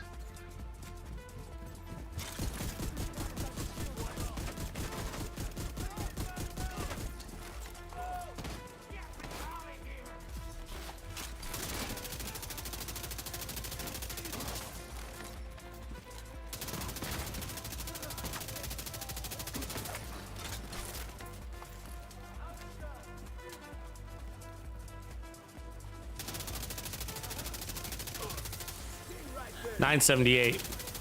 That's our highest so far of all the builds. And that's a lot of bonus armor we have.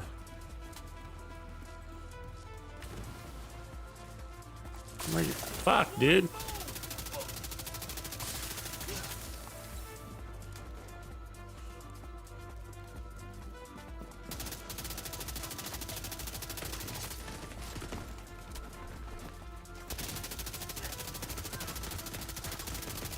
No weak point should have blown a long time ago, buddy. 978 again. All right. Good damage. Million, baby. Cold hard million.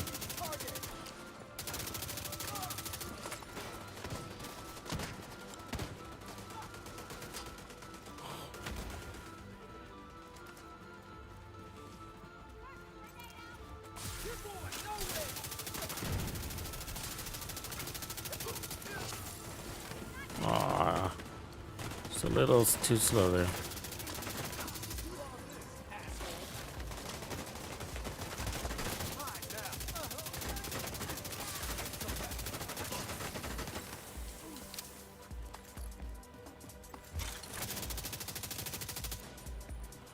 No way, no way!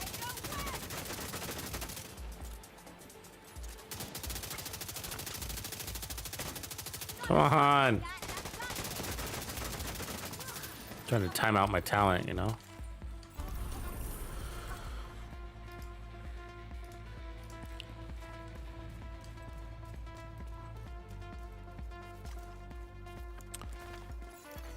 Supply room access unlocked. No, I haven't put some expertise. I should, though, huh? I haven't even god rolled it yet, I don't think. Still missing. Yeah. I should probably do that first, optimize it. But this is a weapon that deserves it. I mean, I bought a skin for it. Might as well buy some expertise, huh? That, yeah, probably pushing it to maybe level 5 or 10 could get us over that threshold. I mean, with the amount of bonus armor we're running, we could consider another red core too. Push us down to 1.3. We could try it.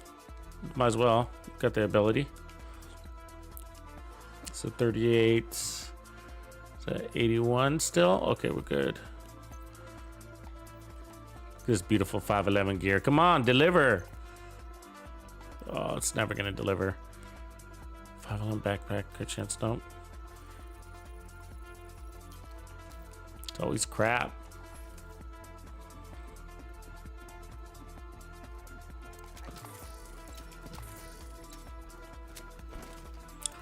So when do you think do you guys anybody gonna venture a guess on when we're gonna get year 5 to drop?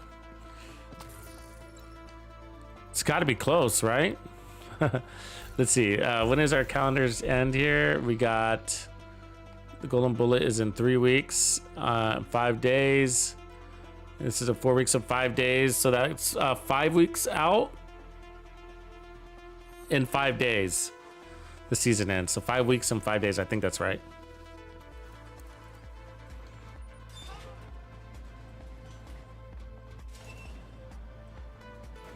So that takes us to the basically the end of May, beginning of June. End of the school year. Is that what we're accustomed to? That's kind of a nice 511, isn't it? Got your double Hasbro there. Could be fun to make that build as a gag. Sniper, 511 sniper build.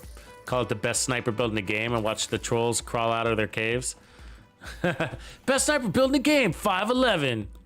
If you didn't know, now you know.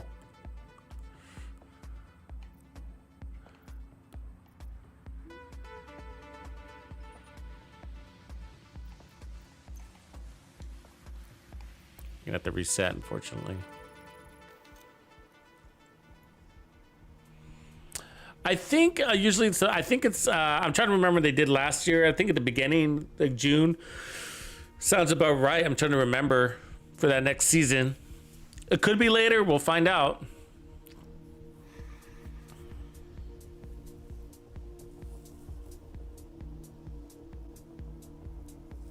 No, I got a couple of good 511 builds. One for sure.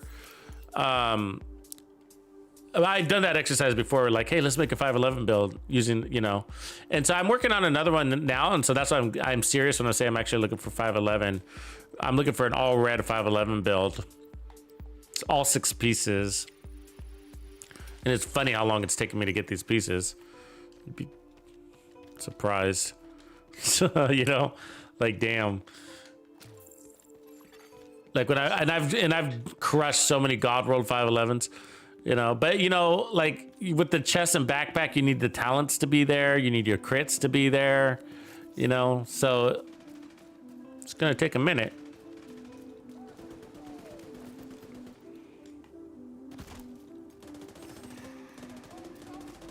Yeah, that's what I'm trying to remember. Like if the bugs actually, how off we were on schedule with the season, because the season feels a little shorter than normal too, doesn't it?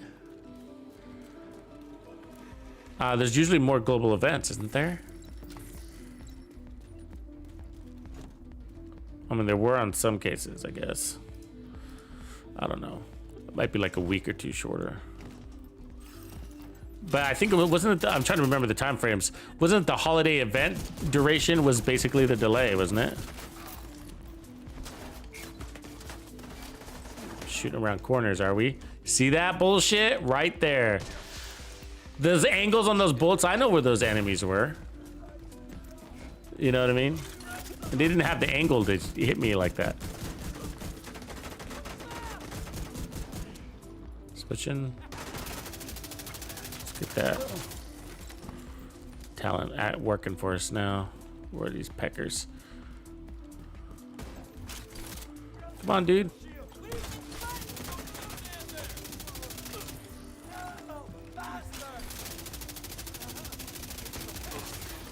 You don't want to get hit by that foam.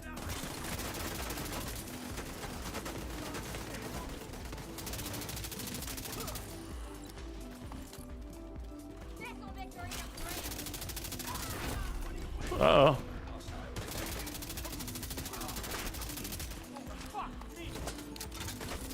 Come on, double reload bullshit. When you pop your shield up while you're reloading, it'll double reload you. So you get punished for being fast.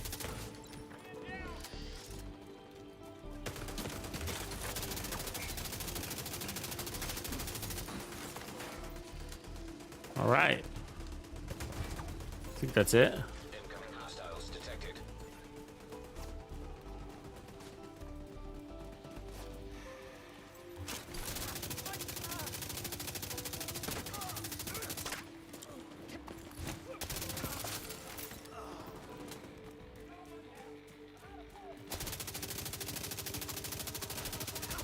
Steady. Very steady. Yeah, I don't want the RPMs. No.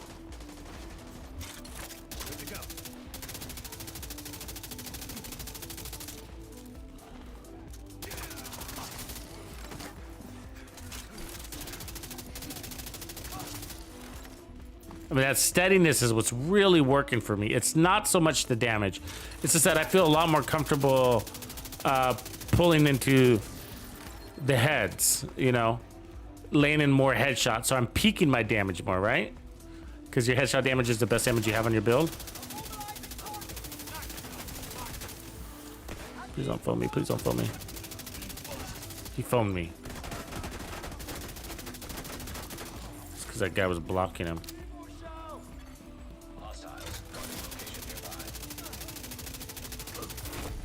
All around strong build too. I mean, I think our shield. So we just took armor off on this one, right? Which I'm not necessarily feeling the benefits of more damage, but we don't have all our trophies yet. So we're gonna get more short-term bursts by 5%. That's for sure. Not to mention our extra red core, which is in turn 15% total damage at least, depending on how many trophies we stack.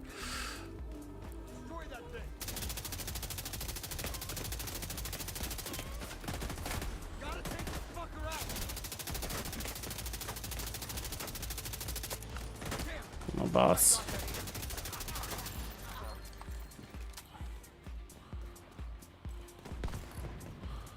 So since I reset my trophies, I got to do at least one more control point with this set, like it is, to see if I like it better.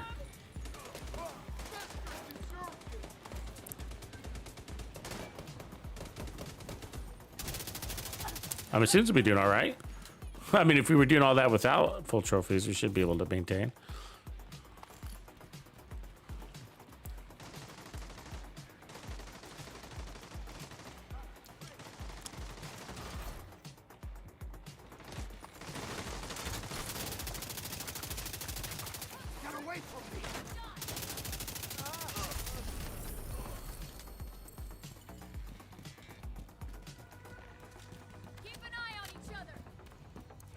I mean, we could power up even more by... I really like the bonus armor, though. That's what's helping me go fast. But I was going to say, putting back on the spotter chest, the perfect spotter chest, would basically give us a ton more upfront damage because the short-term trophy buff plus the spotter chest.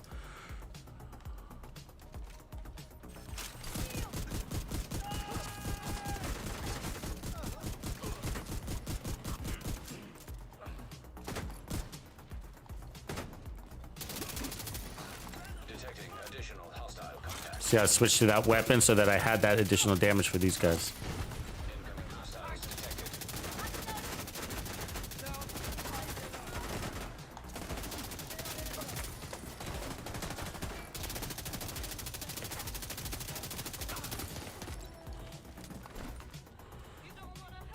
Oh, one got way away, huh?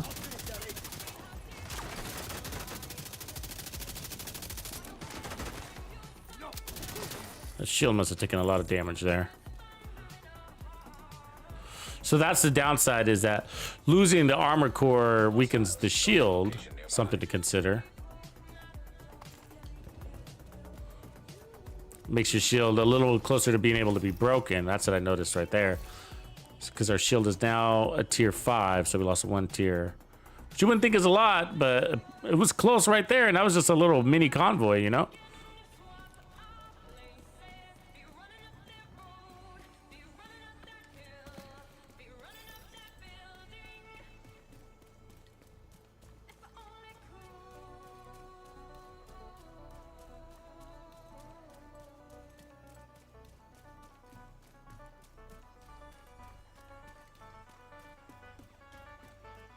Yeah, this one's got the 15% weapon handling helping there.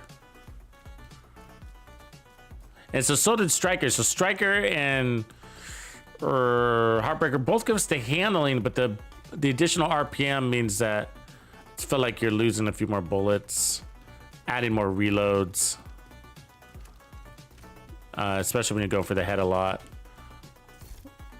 So this has got 50 around, yeah, 50 mags, 50 rounds in the mag. So it's got everything you need. Just down one mod.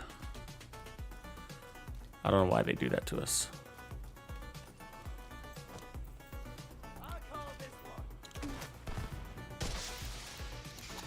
Reinforcements incoming.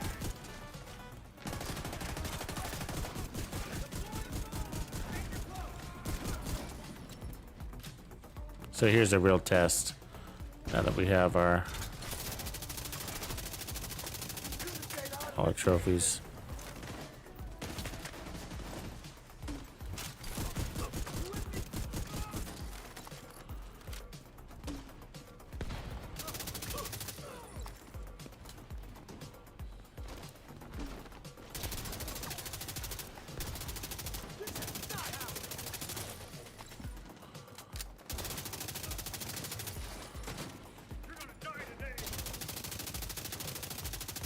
Damn you, lady. God. She's so annoying.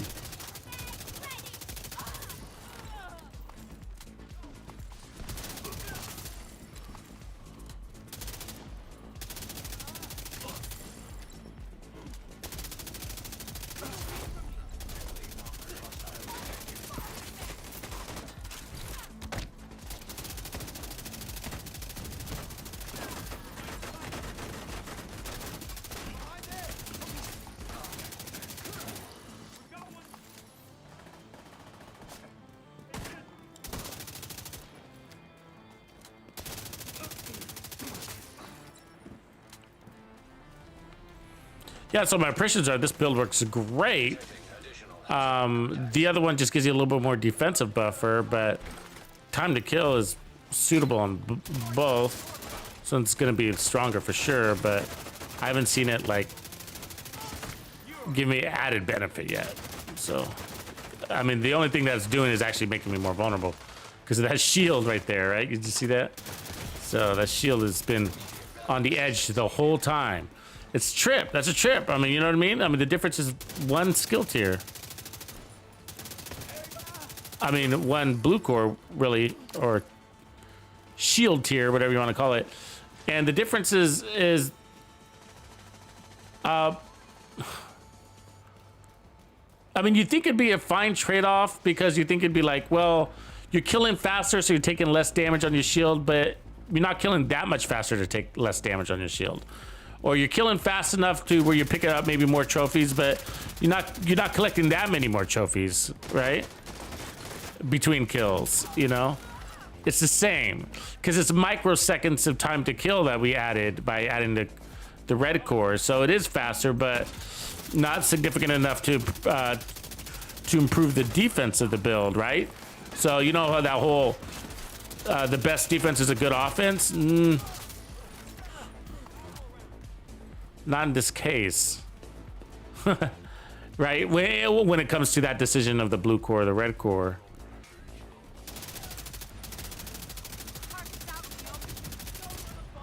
Because I would say, if I were to apply that comment, it's not the build, it's the play style is the best offense, not the build.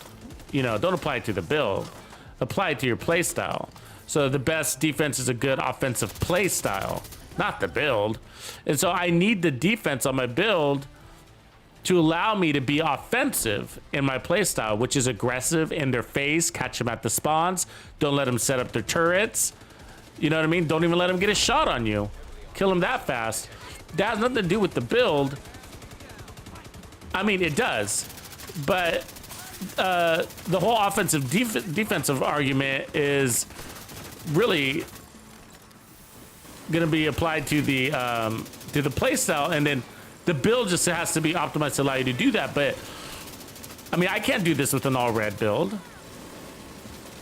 I mean, I can, but it'll be painful.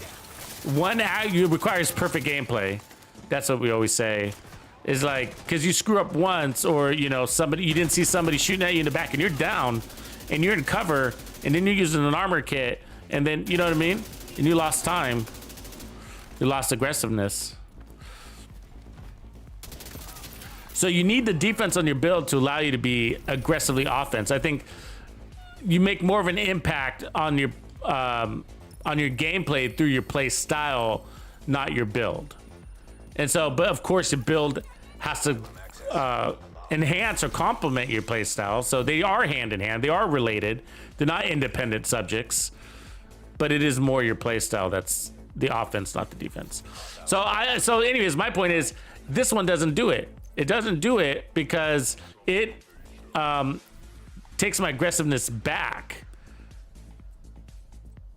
because of that shield breaking.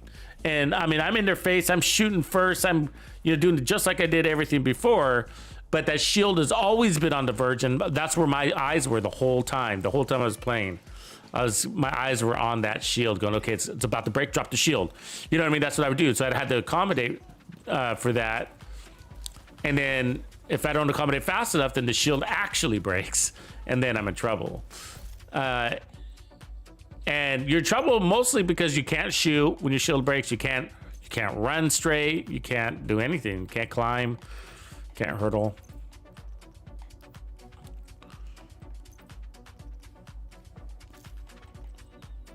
Loving the build though.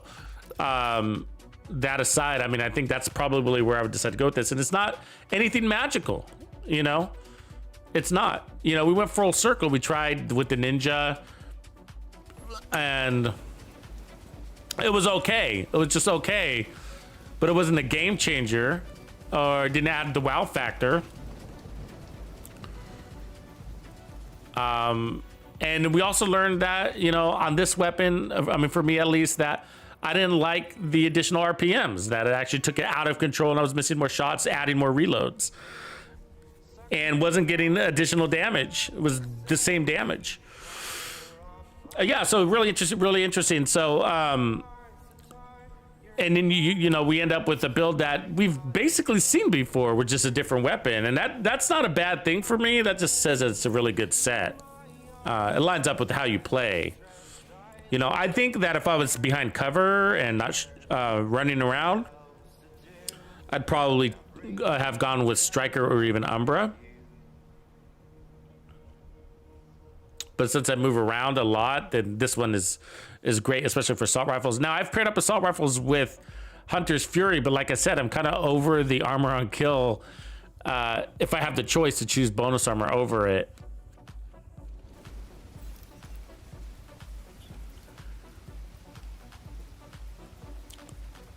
And the weapon handling was the biggest decider in that situation. Actually, it's not that Hunter's Fury is bad. It's just that 15% weapon handling right there, that 50% weapon handling is a big deal for this assault rifle. So, I mean, 2.1, otherwise we're at 2.4. It's like shit. But you can, if you do decide to go Striker, I mean, you can get that down just a little bit more because you can run reload speed here, shave a few microseconds, and then run, what do you call it? Gunner and get 10% armor on kill. And then run Obliterate, which I'm not a huge fan of. I rather have Spotter than Obliterate. Any day. I'm not a fan of 5-second stacks. It's a good talent, but I get irritated with it having to restack every single enemy.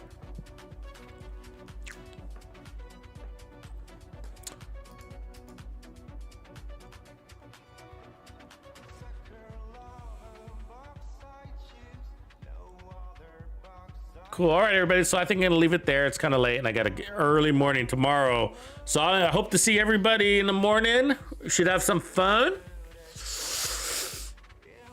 learning what's new. Give us some more to talk about, huh? And then once we clear tomorrow, then we'll get back on the build schedule. So yeah, the tomorrow's event has been kind of have my whole week revolving around tomorrow. So all right, everybody. Beautiful night. Take it easy. Catch you guys later. Thanks for hanging. Tuxedo out.